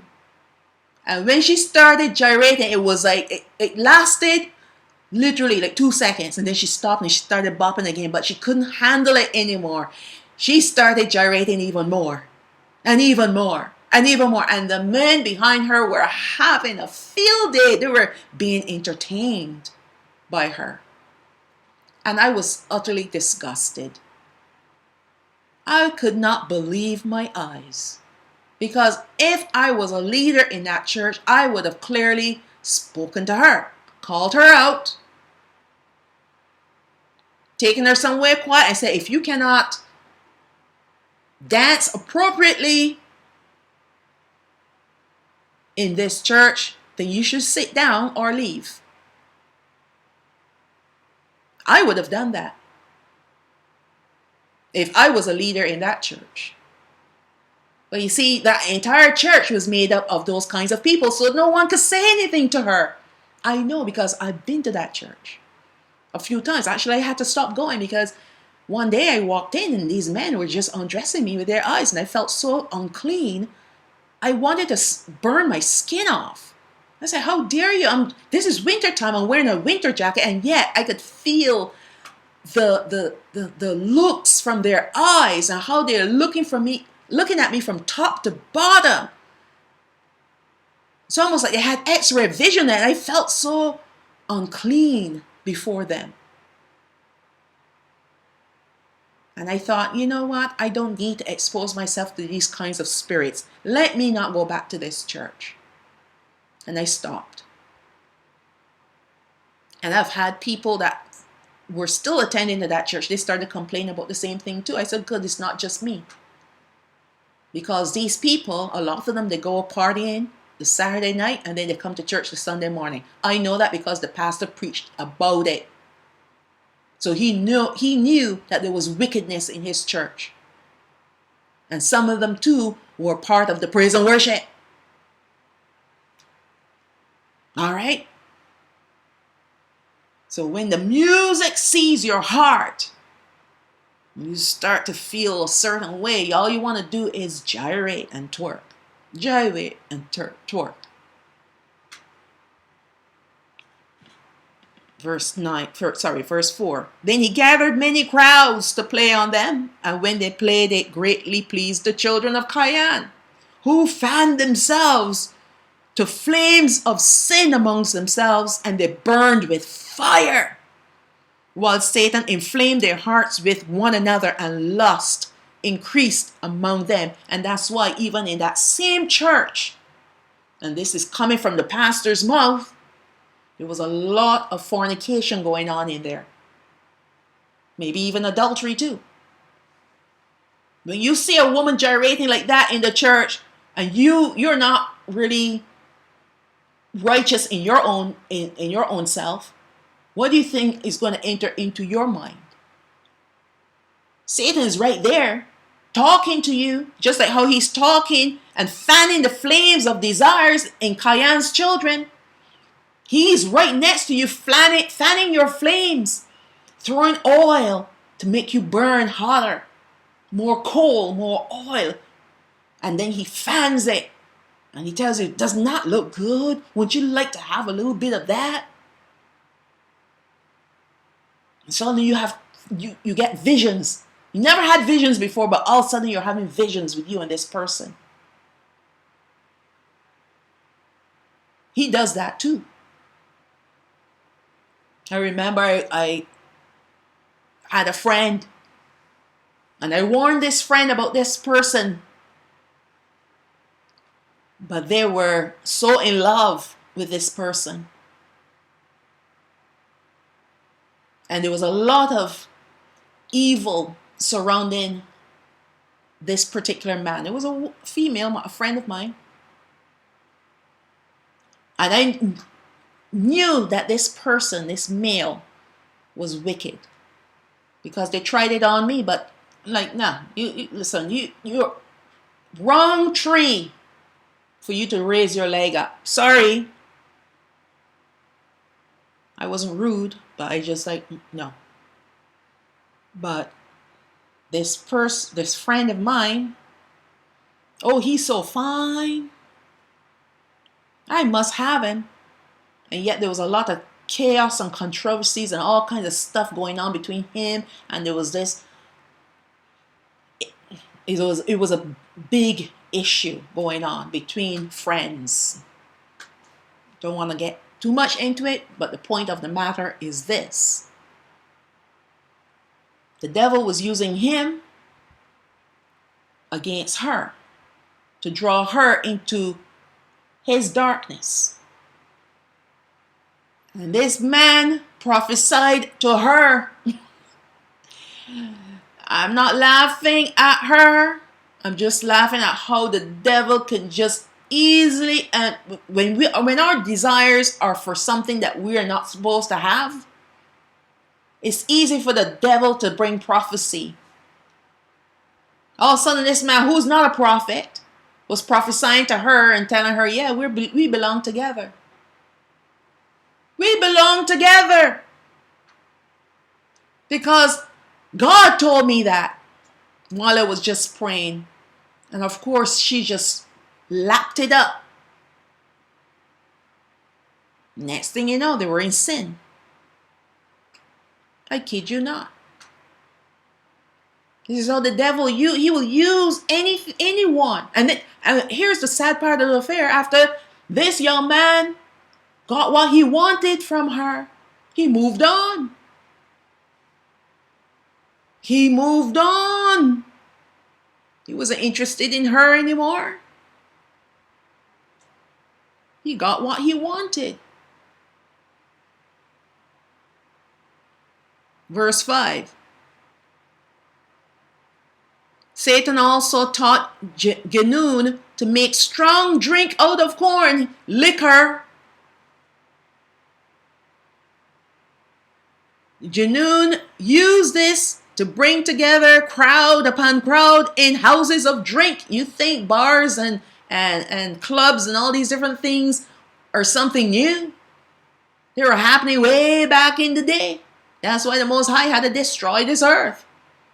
Yeah, pubs and bars and nightclubs back in those days, because Junoon made sure that he played the music. He had his little troops too to help him play music all day, all night. And then the next thing he introduced was liquor, and that made them even more stupefied, burning with more lust. And he brought into their hands all kinds of fruits and flowers, and they drank together. And it's not about the fruits and the flowers were used to help make the strong drinks. Fruits and flowers aren't bad, they're not evil, but it's what you do with them. When you ferment them, you create your alcohol beverages. Junoon did this to multiply sin greatly. See how evil this young man became. Same thing with all the evil ones on this earth that is creating such havoc and chaos and divisions on this earth. Verse 6, he also acted with pride. Pride is a spirit. The opposite of pride is being humble. And taught the children of Cain to commit all manner of the grossest wickedness, which they did not know until then. And he put them up to all kinds of deeds, which they did not know of before. So they were doing anything and everything. There were no limitations. They were like Sodom and Gomorrah on speed, on steroids. Verse 7, then when Satan saw that they obeyed Junoon and listened to him in everything he told them, he rejoiced greatly, because they are now doing Satan's bidding, and that brings him pleasure and glory too. And he increased Junoon's understanding until he took iron and with it made weapons of war. So this is why I am saying that this is one aspect of the Apocrypha that you kind of have to take it with a grain of salt and realize it wasn't just one man that created the problem of warfare amongst the mankind. It was also the angels, the fallen angels. Right here, they're only attributing it to Satan, one evil spirit, but there were many evil spirits that were on the earth in those days. But Satan will still use a man, and he can and will use one man, or he can use 10. Whoever will allow themselves to be used by him. So we cannot dismiss this because they didn't include the fallen angels. But we know the fallen angels were there as well. But Junoon was the influencer of his day. That's what he was. So he made weapons. He took iron and with it made weapons of war. Verse 8. Then when they were drunk, hatred and murder increased among them. One man would use violence against another, and Satan would teach him evil in that one man would take the other man's children and defile them before him. So you see how evil progresses to be even worse. They fight. They have violence against each other. And then it doesn't even stop there. No, they go and defile the other person's children right in front of them. Wickedness. Verse 9, and when men saw they were vanquished and saw that others were not beaten, those who were not beaten came to Junoon and took refuge with him and he made them part of his group. So he became a part of his little entourage, musicians and bartenders and The people that made the alcoholic beverages. Oh yeah, he used them greatly. Verse 10, the sin greatly increased among them greatly until a man married his own sister or daughter or mother and others, or the daughter of his father's children. Now, we know that Cain had to marry his sister, and Sawaf married his sister, and that was the way how it was in the beginning. But as the lineages came, then they were marrying the father's daughter, no, the father's brother's daughter, which would be the uncle's daughter, and then so on until they had enough people where they can marry out from that particular lineage, that particular family. But in the beginning, they had to marry their own sister in the very beginning. But that was not continued after a few generations because they had enough people, they have enough women and enough men that they can be married farther apart. Now think about this as well. Adam and Yahawah, their genetics would have been pure. So their offspring, their genetics would be poor. But with each marriage and with each generation, the genetics become more and more,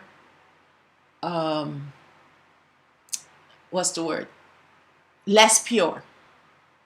All right?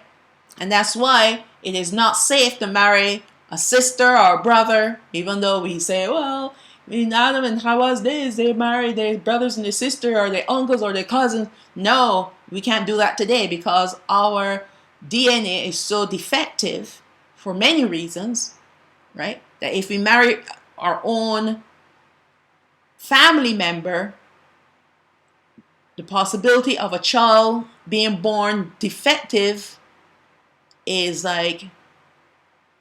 it's very high. Or let me rephrase that. When you have a child, that child will be most likely defective. Okay? Came out wrong. So that's why it's better to just find someone else and, hopefully their DNA is fine, their genetics are fine. Although, some things happen and it just happens that the RH factor in both persons or the wrong RH factor are too similar, and so it creates a problem in the child, something to that degree. I'm not a doctor or anything, but I remember this happened to a friend of mine, something to do with her RH factor and her husband's RH factor. And so the doctors had to, when she was pregnant, the doctors had to treat her with great sensitivity. I can't remember what they had to do, but they had to keep a close eye on her. All right. Otherwise, the child could have been stillborn or she could have miscarried the child. But there are things of that degree. And she married someone who was not even closely related to her. So even when you marry someone who's not closely related to you, that there's a possibility that when you two come together, because of the defects in both of your bloodline, it can create that problem. Now here, let me say this. If your marriage is blessed by the Most High, that would never happen. That will never happen. Okay. When these things happen, you got to ask yourself a question. Why? What is hidden that my eyes can't see? That's why it's important to let the Most High choose your mate. And stop going by what you feel. Oh, I feel so good when I'm with this person, or this person looks so fine. You know what? It's not about them being fine. It's not about you having chemistry. It is about whether or not this person is blessed by the Most High. You don't want a man that's going to come and defile you, do you?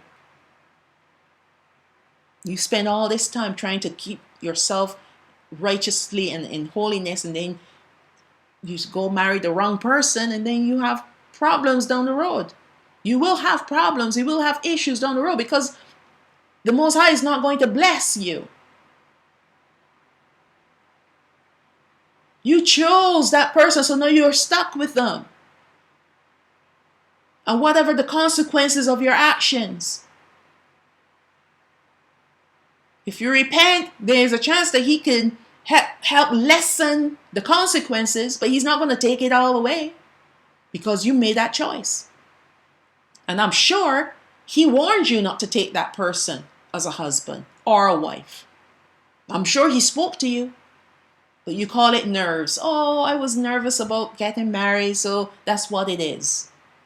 No, it wasn't nerves. It was him warning you, I did not choose this person to be your mate.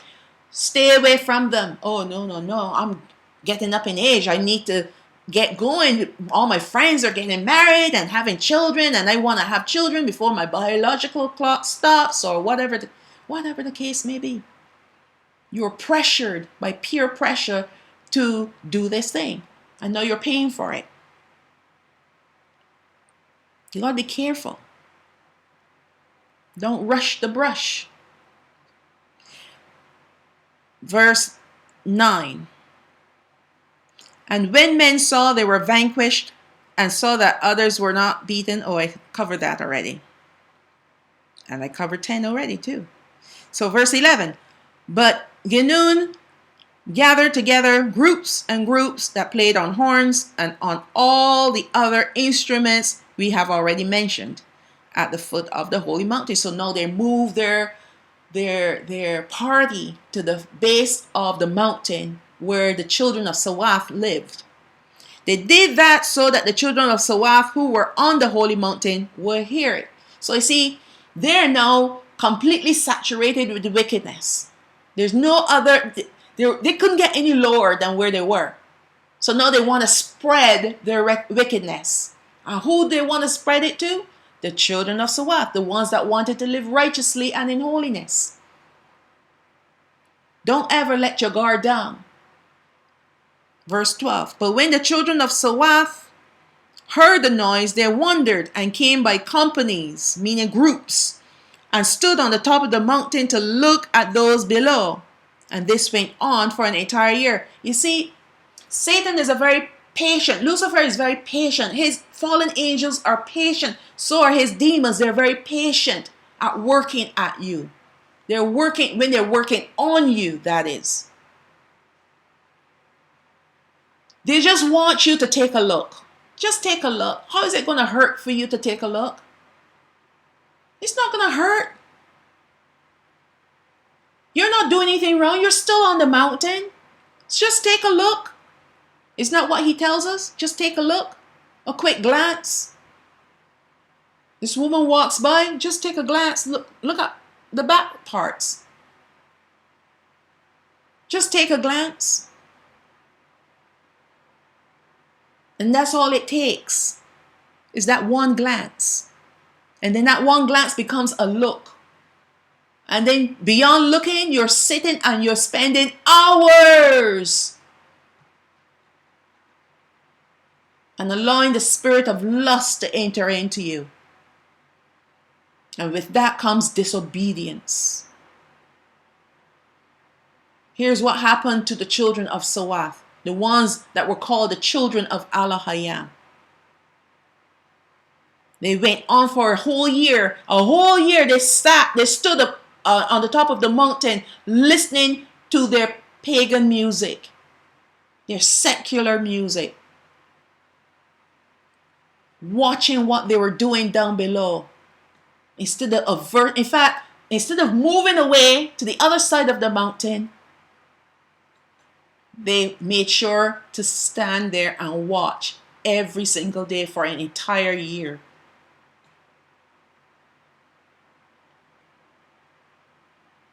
Verse 13, at the end of that year, Genun saw that they were being won over to him little by little, because he saw them bopping as well, bouncing to the music. Oh yeah, shaking their heads, maybe dancing with each other, enjoying themselves, enjoying the music. He saw them enjoying the music, and enjoying their orgies. They were watching it all. It was like watching porn. They were enjoying it. Satan entered into him and taught him to make the elements of dyeing garments of various patterns, and made him understand how to dye crimson and purple. Those are two colors that you'll see the satanic people wearing. And there's another color too, blue.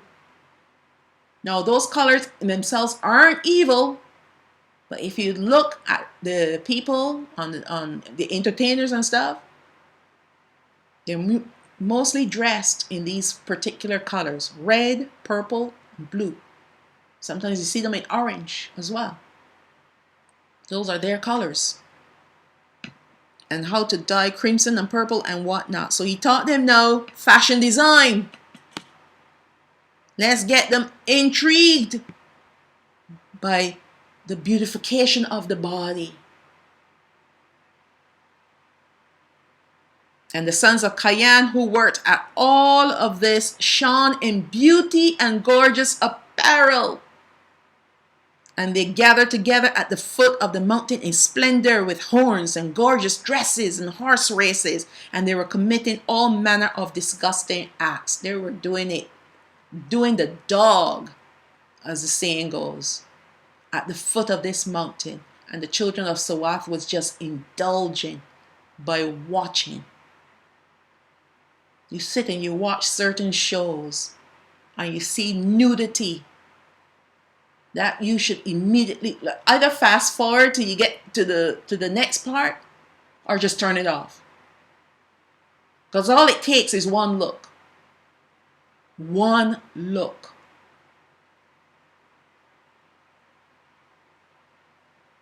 You find now that entertainment on even, I remember when I was growing up, all you will see is a man and a woman giving a little kiss on the lips and a hug. Back in the day, you have the husband and wife sleeping in separate beds in the same room. Not saying that was any, but they were, back in those days, people were a little bit more conservative.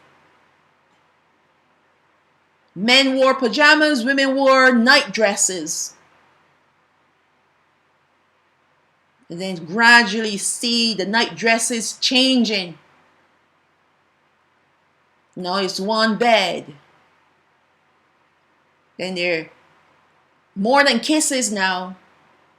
Semi-nudity. And then finally, now they're showing full nudity. And doing the act right there before the camera. Well, whether they're doing it or not, it doesn't matter. But they're projecting an idea of them doing the act before the camera. I didn't even stop there. You have now female with female, male with male.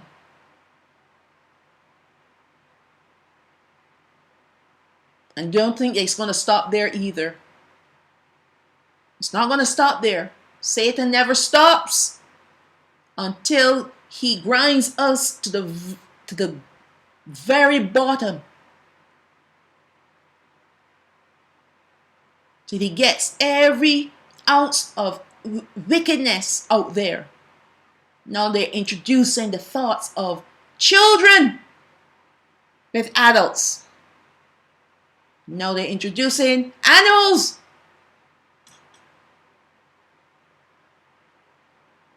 All manner of wickedness.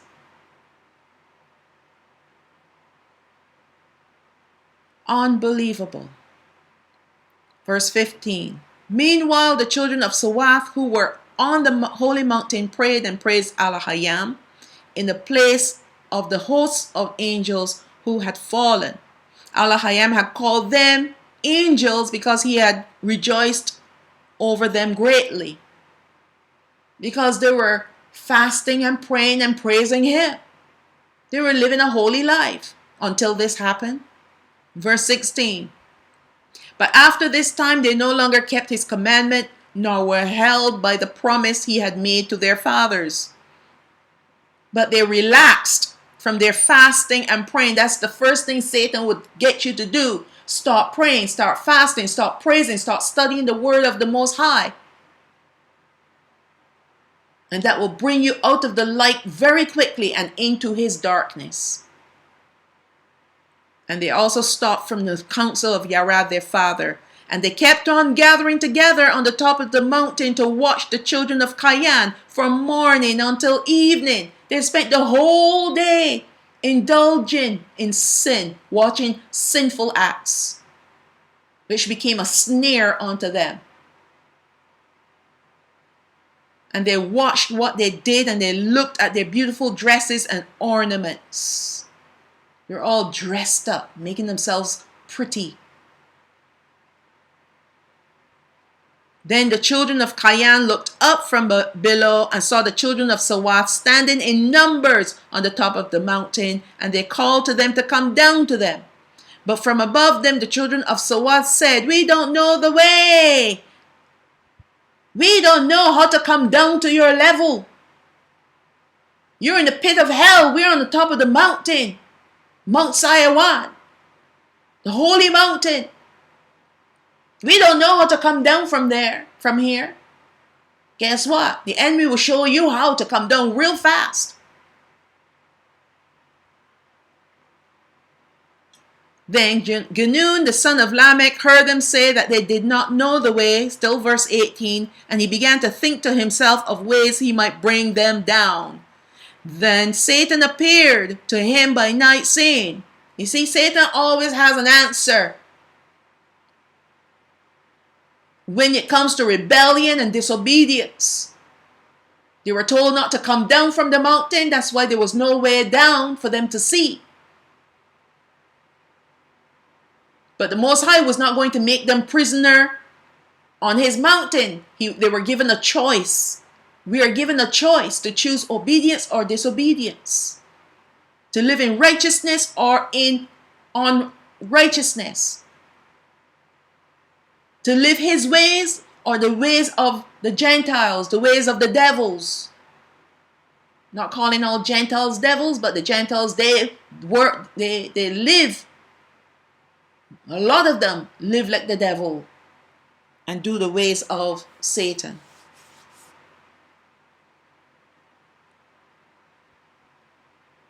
So Satan came to him by night, saying, verse 19, there's no way for them to come down from the part of the mountain on which they live. But when they come out tomorrow, say to them, come to the western side of the mountain. There you will find a stream of water that comes down to the foot of the mountain between two hills. That marks the way. Come down that way to us. See, Satan will always find a way for you to come to succumb to his temptations into sin. A way for you to come down from holiness and righteousness into his depraved darkness. There's always a way. As long as he is still in existence on this earth and in our realm, he will make a way. But if they had gone back to worshiping the Most High, then they would not be looking for a way down. Verse 20. Then when it was day, Genun blew the horns and beat the drums below the mountain as he was accustomed to. The children of Sawath heard it and came as they used to do. So they were listening up for this music. That reminds me of the time when this king made this image and he played the music, and every time you hear the music, wherever you are supposed to stop and bow down and worship this image. And again, that was Satan doing that, as he is doing it here. They heard the music and hey, Happy hour. It's time to come and watch the debauchery going on down below. Verse 21. Then Janun said to them, and I call him Janun or Ganun. Both ways are okay. Said to them from below, go to the western side of the mountain. There you will find a way to come down. But when the children of Sawath heard these words from him, they went back into the cave to Yarad to tell him all they had heard. Now, why did they do that? Were they trying to influence Yarad to come with them or to get his blessing? Verse 23, then when Yarad heard it, he was grieved because he knew that they would defy his wishes. He already knew by them telling him what was going on and what was told to them that they were not going to listen to him anyway.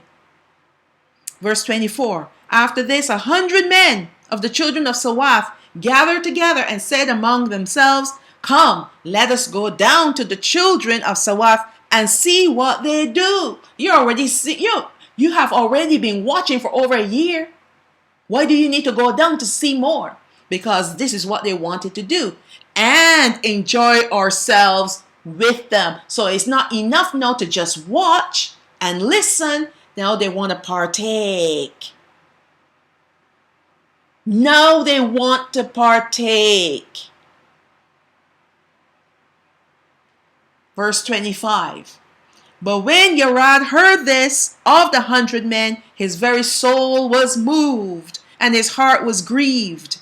He then stood with great emotion in the middle of them and earnestly compelled them by the blood of Habal, which is Abel the just, and said, let no one of you go down from this holy and pure mountain in which our fathers have ordered us to live.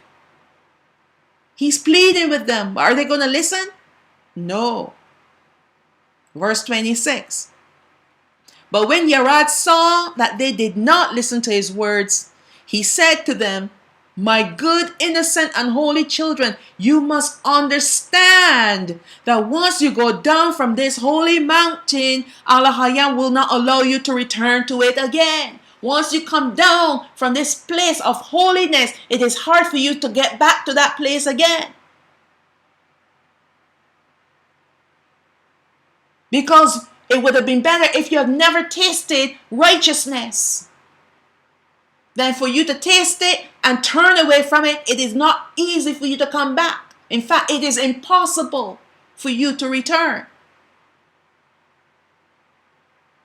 Verse 27. He again adjured them, saying, I plead with you by the death of our father Adam and by the blood of Habal, of Sawath, of Enos, of Canaan, of Mahalaleel, to listen to me.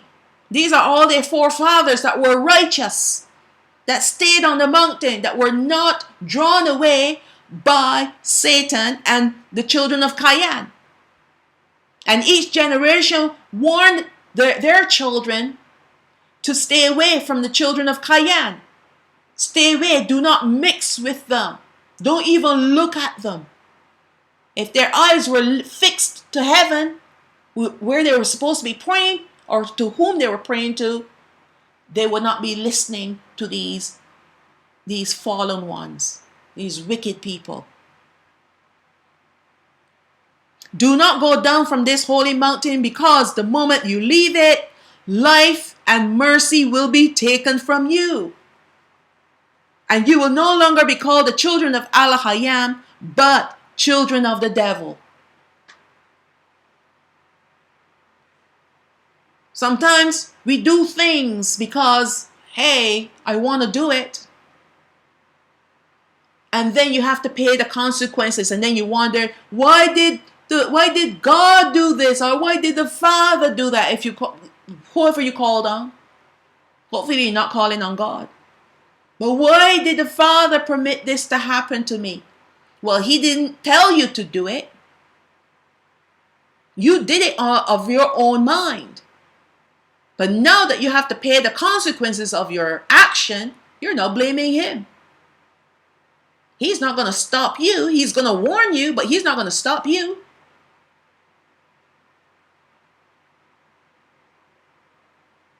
Verse 28, but they would not listen to his words. Yahawah was already grown up at that time, and in his zeal for Elohim, he stood and said, hear me, you large and small sons, meaning older and younger, sons of Sawath. That's Seth, by the way. When you transgress the commandment of our fathers and go down from this holy mountain, you shall not come up here again forever. You're forever stuck in damnation. He's turned away from you.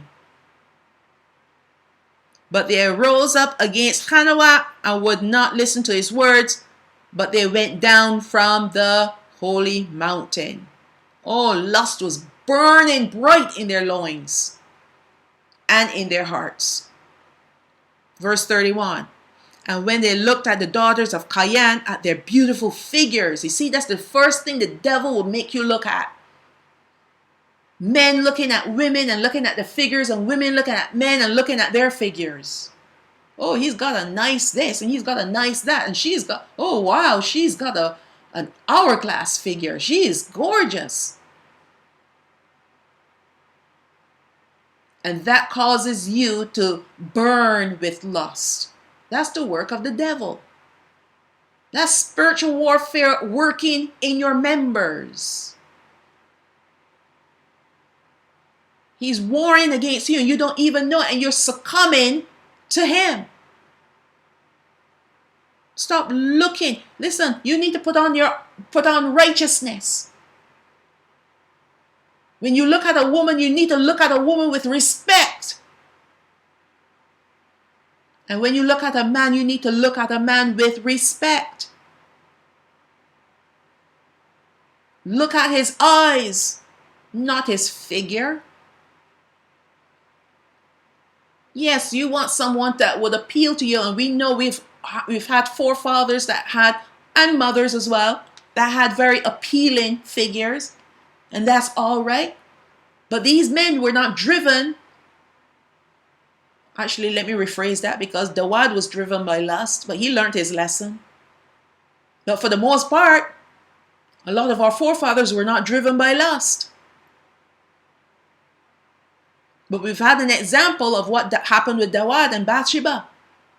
He was driven by lust. And real bad too. But he had a lot of women.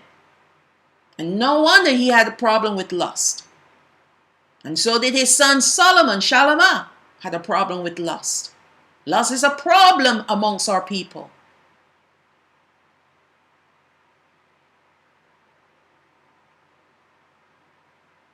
And having 10 wives aren't going to fix it.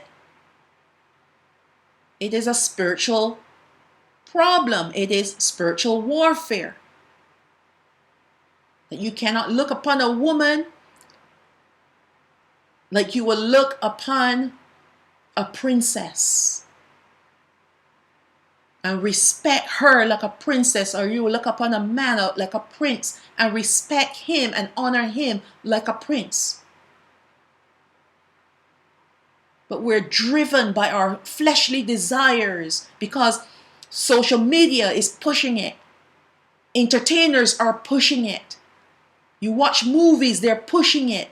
You listen to the music, they're pushing it. All these things are in our faces right now, telling us this is how you're supposed to be with a man or with a woman, or maybe someone of your same gender. It doesn't matter. But this is how you ought to be.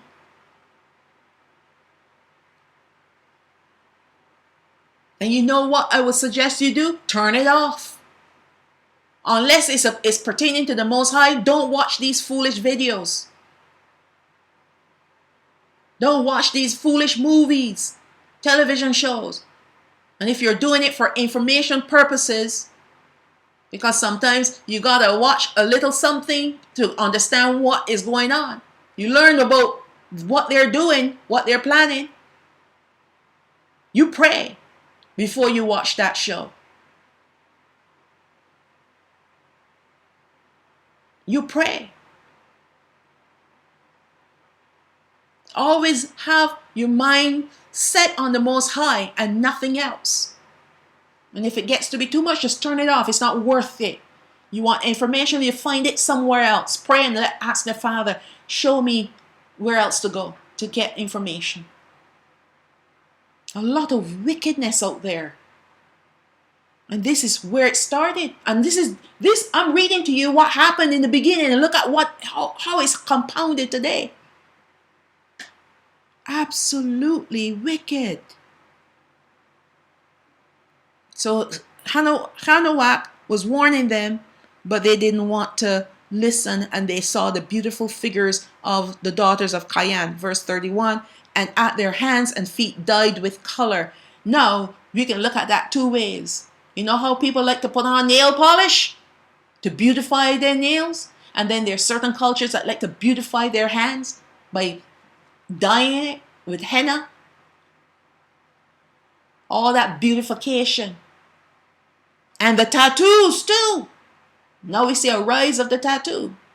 If you have a tattoo, I pray that the Most High will help you to get rid of it.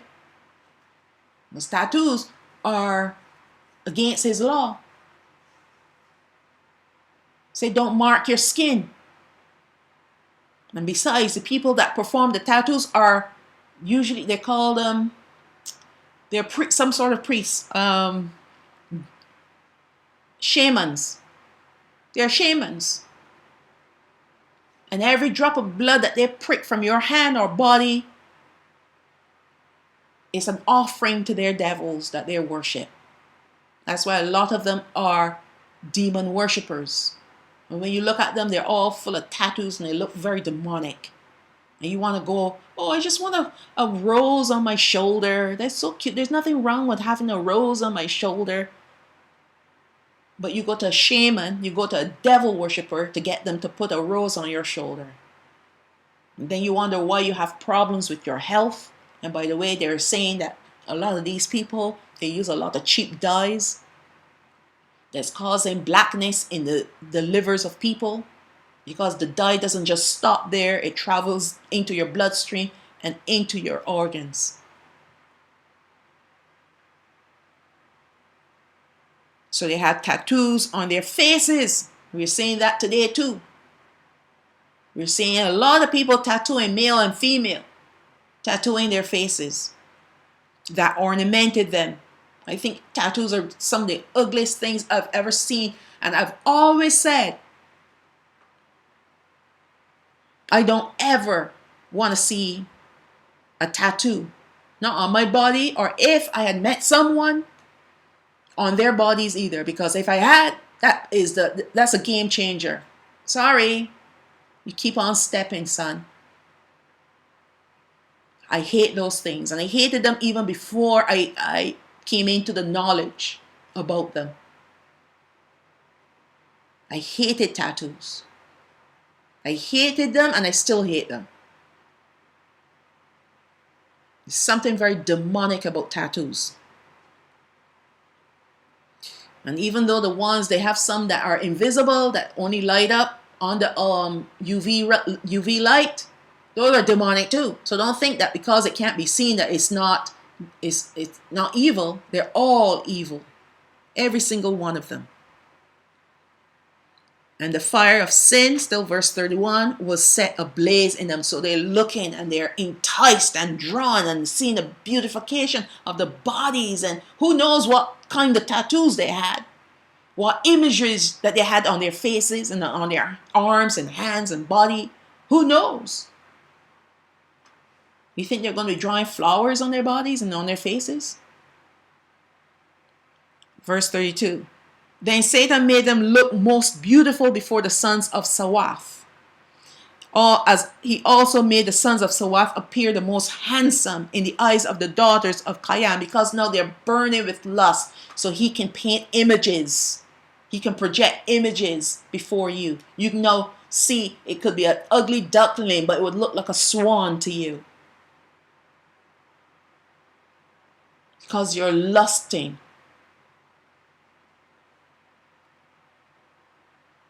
So that the daughters of Cain lusted after the sons of Sawath like ravenous beasts.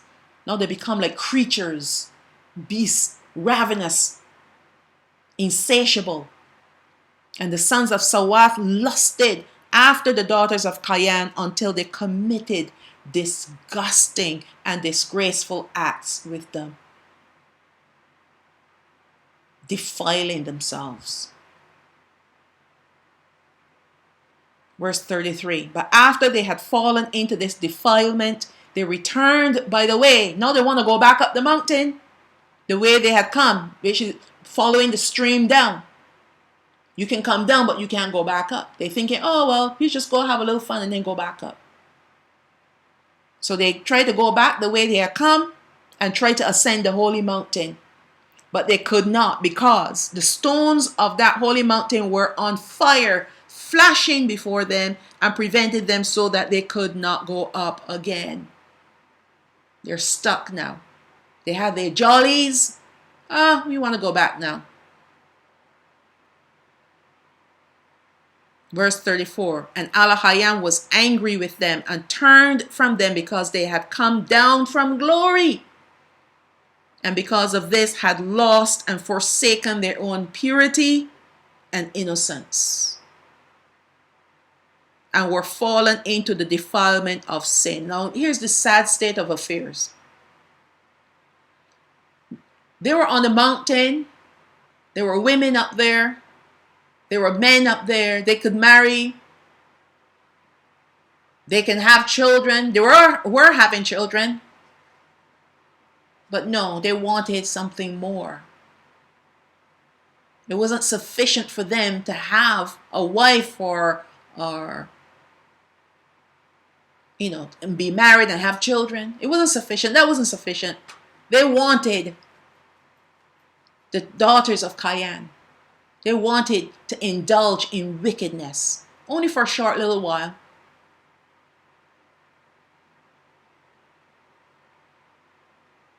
I saw this documentary a long time ago. It was a documentary about this rapist. And this rapist was a married man. And so the reporter was asking him, why did you leave your wife and go out and rape women? Weren't you getting any from your wife? He said it wasn't about sex. It was about fear and domination. The look of fear from their eyes when I grab them and I do my act to them was my high. That's what made him high. That's wickedness. Absolute wickedness. It's like the ones that kidnap little children or use children and abuse them and then have their way with them in all different forms.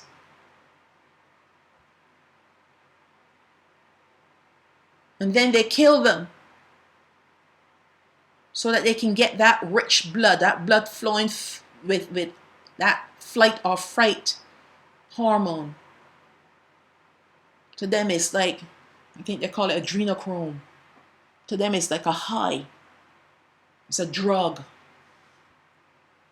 And because they're Nephilim, they have no mercy, they have no kindness, they have no regret. Nothing. They have no mercy. Nothing. To do this to an innocent child. Abuse them, rape them, then kill them. And then eat them. Drink them and eat them. Eat their flesh. That's happening today, folks. If you don't think so, I'm sorry for you. There are a lot of children that go missing. But they don't talk about it. You may see one or two of them on a milk carton, if they still do that. Where do you think those children are? Dead.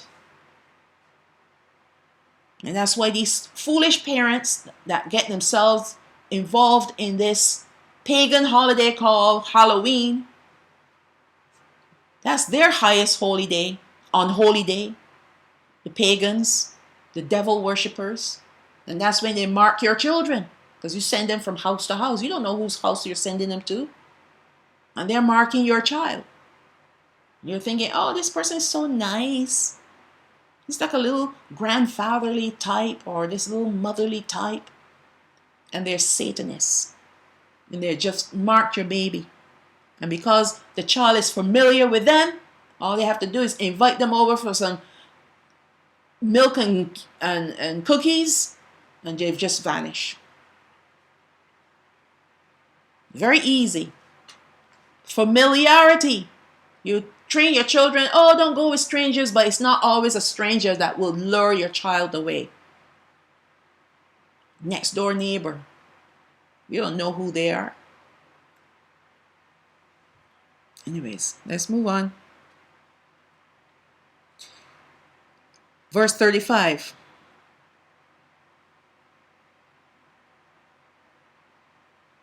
Yes, I think I finished verse 34, but let me read 34 again. And Yahawah was angry with them and turned from them because they had come down from glory, and because of this had lost and forsaken their own purity and innocence, and were fallen into the defilement of sin. Then Yahawah sent his word to Yahawah, saying, these of your children, whom you once called my children, have broken my commandment. You see? That's all you need to do. Break his commandment and you fall into sin. Easy. And that's why Satan will give you excuses and reasons why you don't need to keep the commandments. Why you don't need to keep his Shabbaths. Shabbathawath. His Sabbaths. And have gone down to the house of damnation and sin. Send a messenger to those that are left so that they will not go down and be lost. And you think they learned from their brethren's lesson? No, they didn't learn anything. And that's what happens to a lot of us. We see and hear about what happened to people when they do a certain thing. And we don't learn from their mistakes. We want to do it ourselves because insanity tells you if you do it enough times, it would change. The outcome would change. That's the definition of insanity. So we're thinking, well, they did it that way, but if I do it, the outcome might be different. I want to try it for myself. Not only is that insanity and stupidity, but it's disobedience and rebellion. Verse 36. He told him to send a messenger to those that are left so that they will not go down and be lost. The Most High will always warn us, especially in a situation where you can perish, meaning you will die eternally, condemned. Verse 36. Then Yared wept before Yahawah and asked him for mercy and forgiveness, but he wished that his soul might depart from his body rather than hear these words from Yahawah about his children that went down from the holy mountain. Now remember, Yared, his name means descent. So it was during his time that his children, the children of Sawath, went down from the mountain. They lost their glory. I know quite a few of them repented. Well, when I say repented, they regretted this big mistake. And I believe it is their voices that cried out when they started being devoured and destroyed. Not the sons of Cain. The children of Cain were wicked.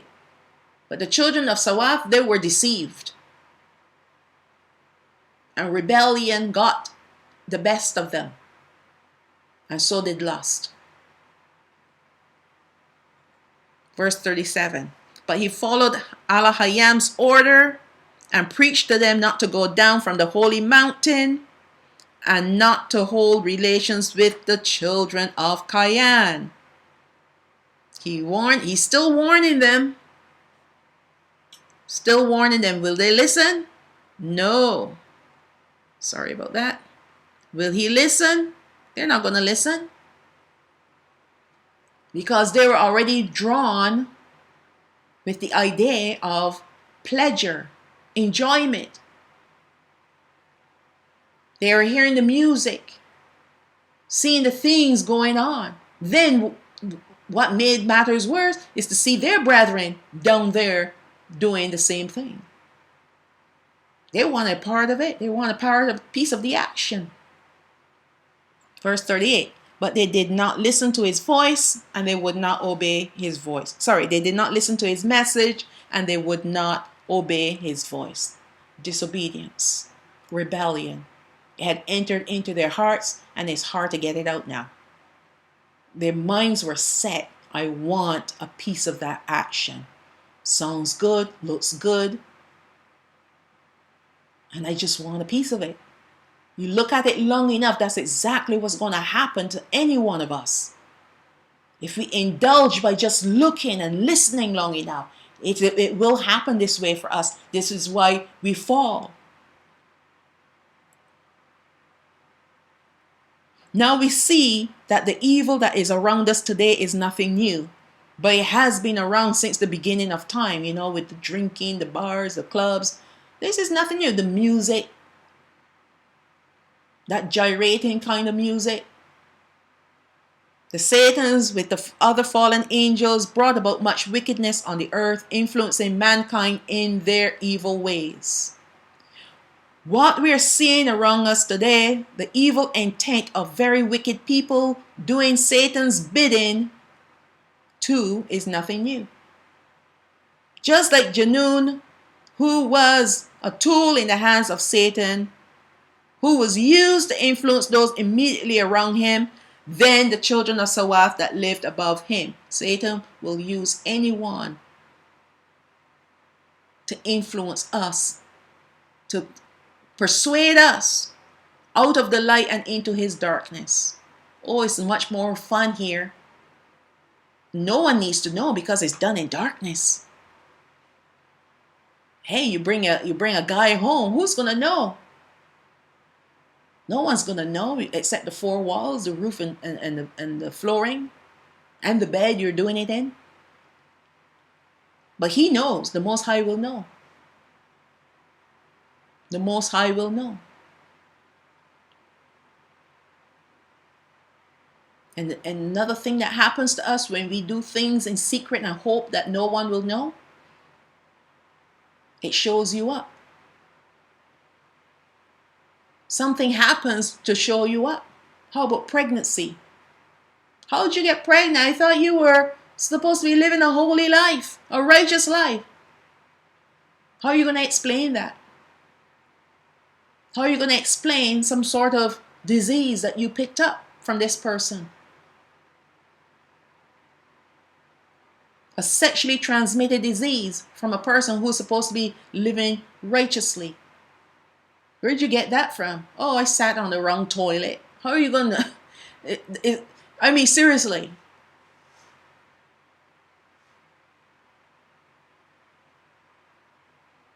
Unbelievable. This is the way in which Satan works. He's never satisfied until everyone is perverted, corrupted, debased, and become depraved just like he is. He's not satisfied until you come all the way down and scrape beyond ground zero, because you know where he is. He's literally like hovering over hell right now. And he wants to bring every single person, if he could, down there with him. But he knows that he can't do it unless he can influence us to do it for him, or to influence others to do it for him. He has limitations on what he can do. He can't just come right out and kill us. He would love to, but he can't.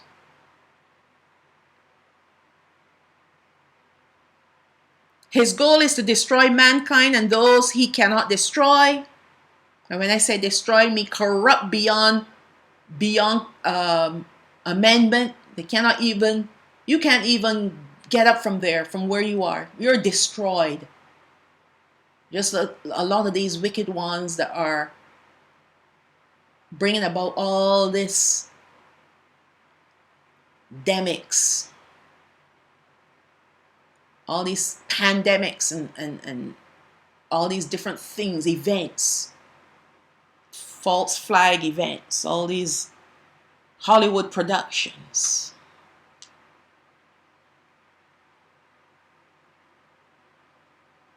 He destroyed them by removing them completely from the light and completely into his darkness. So there's no salvation for them. And they think that they're going to a life of eternal bliss, because Satan has deceived them that he is rearranging this earth so that they can live eternally and enjoy all the pleasures that are there to enjoy. And that's why I'm saying there's no salvation for them, because their hearts are wicked eternally, blackened beyond even correction. And then the Most High, he has severed himself from them. He's released them to Satan now. So there's no salvation for them.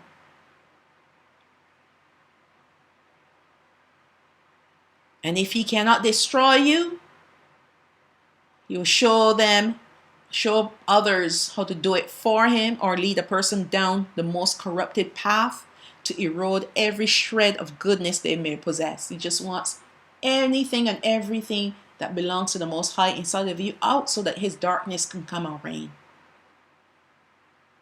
This happened to the children of Sawath. They were lured, corrupted, and then left for dead. Satan's plan for all of mankind in a nutshell. He lures you through temptation. He corrupts you because you transgress, you become disobedient to the Most High, you fall into sin, and then you're left for dead. Thankfully, Satan is never ahead of Yahawah. Nothing he does is a surprise or a problem to Yahawah, and he will always prepare his righteous to be able to battle Satan. It is for this reason why we must always obey Yahawah, the highest, and walk only in his ways. When he gives us commandments, it is not to restrict us from living our best lives, but it is to protect us so that we can live our best lives. His commandments are our protection because they lead us to his light where we are protected. Just like Adam and Hawa, who lived in the light but lost it when they transgressed Allah Hayam's one commandment. Just like the children of Sawath, who were called the children of Allah Hayam and lived in peace with him, they wanted more because they stopped loving him and his commandments, and their hearts subsequently began to lust. Just like that, one wrong move and it's over. Game over. The more they stayed away from his commandments, the more they burned with lust. And these are the children of Sawath, the children of Seth. And they burned with lust until they submitted to these evil desires and lost their way and their lives, literally and figuratively. Couldn't find their way back up. And obviously they stayed behind to endure all the wickedness that were done to the men there. They were being eaten and destroyed by the giants. Now this is a lesson for us all. A serious lesson at that. One false move, one moment of disobedience can cost us everything. But thankfully, we have the blood of Hamashiach, that if we turn to him, yes, we have to pay the consequences of our sins. We have to endure them. But if you made a mistake, there is a way back, and that's why he had to send his son, so that we can make our way back through him by asking for forgiveness and allowing his blood to purge us and to cleanse us again from all unrighteousness. And we cannot deny Hamashiach, because without him we will all be lost in our sins. And Satan will have a field day with us. But the Most High, Yahawah, has paved the way for us so that we don't have to lose our way like the children of Sawath and lose our lives. It's called repentance. And asking for forgiveness and cleansing ourselves once again. But if you let pride get in your way, which is again another spirit that will rise up and tell you you don't have to apologize for anything. You don't have to say you're sorry about anything. You didn't do anything wrong. What's the big deal about you taking that person's money or taking something that didn't belong to you? They didn't need it. It's not the fact that they didn't need it. It's the fact that you took something that was not yours. It's the fact that you went and you fornicated. It's the fact that you went and you committed adulteries, and the fact that you went and you started watching pornography. It's the fact that you went and you started doing drugs and going out and drinking and having a good time in bars and clubs, which is leading you down a slippery slope into the lake of fire. And once you're on that slippery slope, it's so hard to get off, because as the word says, it's slippery, and you keep sliding lower and lower into wickedness. And you feel so disgusting about yourself. And this is another plan of the enemy: make the person feel so disgusted with themselves that there's no way the Most High will forgive them. So it's better to just continue on. It's a lie from the pit of hell. It's a lie. He will forgive you if you ask for forgiveness with all your heart and turn from your wicked ways and not do it again.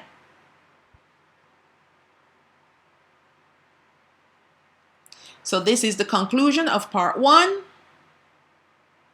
Soon I'll be posting part 2 of this very important study to allow us to know about wickedness and evilness and evil spirits, unclean spirits, familiar spirits, fallen angels. Very important. So we know who we're battling against. We're not battling against each other. We're battling against evil spirits. And with that, I want to bid you shalom. May the Most High bless you. May he cause his face to shine upon you. May he be gracious unto you. May he lift up his countenance upon you. May he be gracious, and may he bless you with great blessings. And most of all, may he bless you with his shalom. And I bid you shalom, shalom. Praises to the Most High. Abba Yah.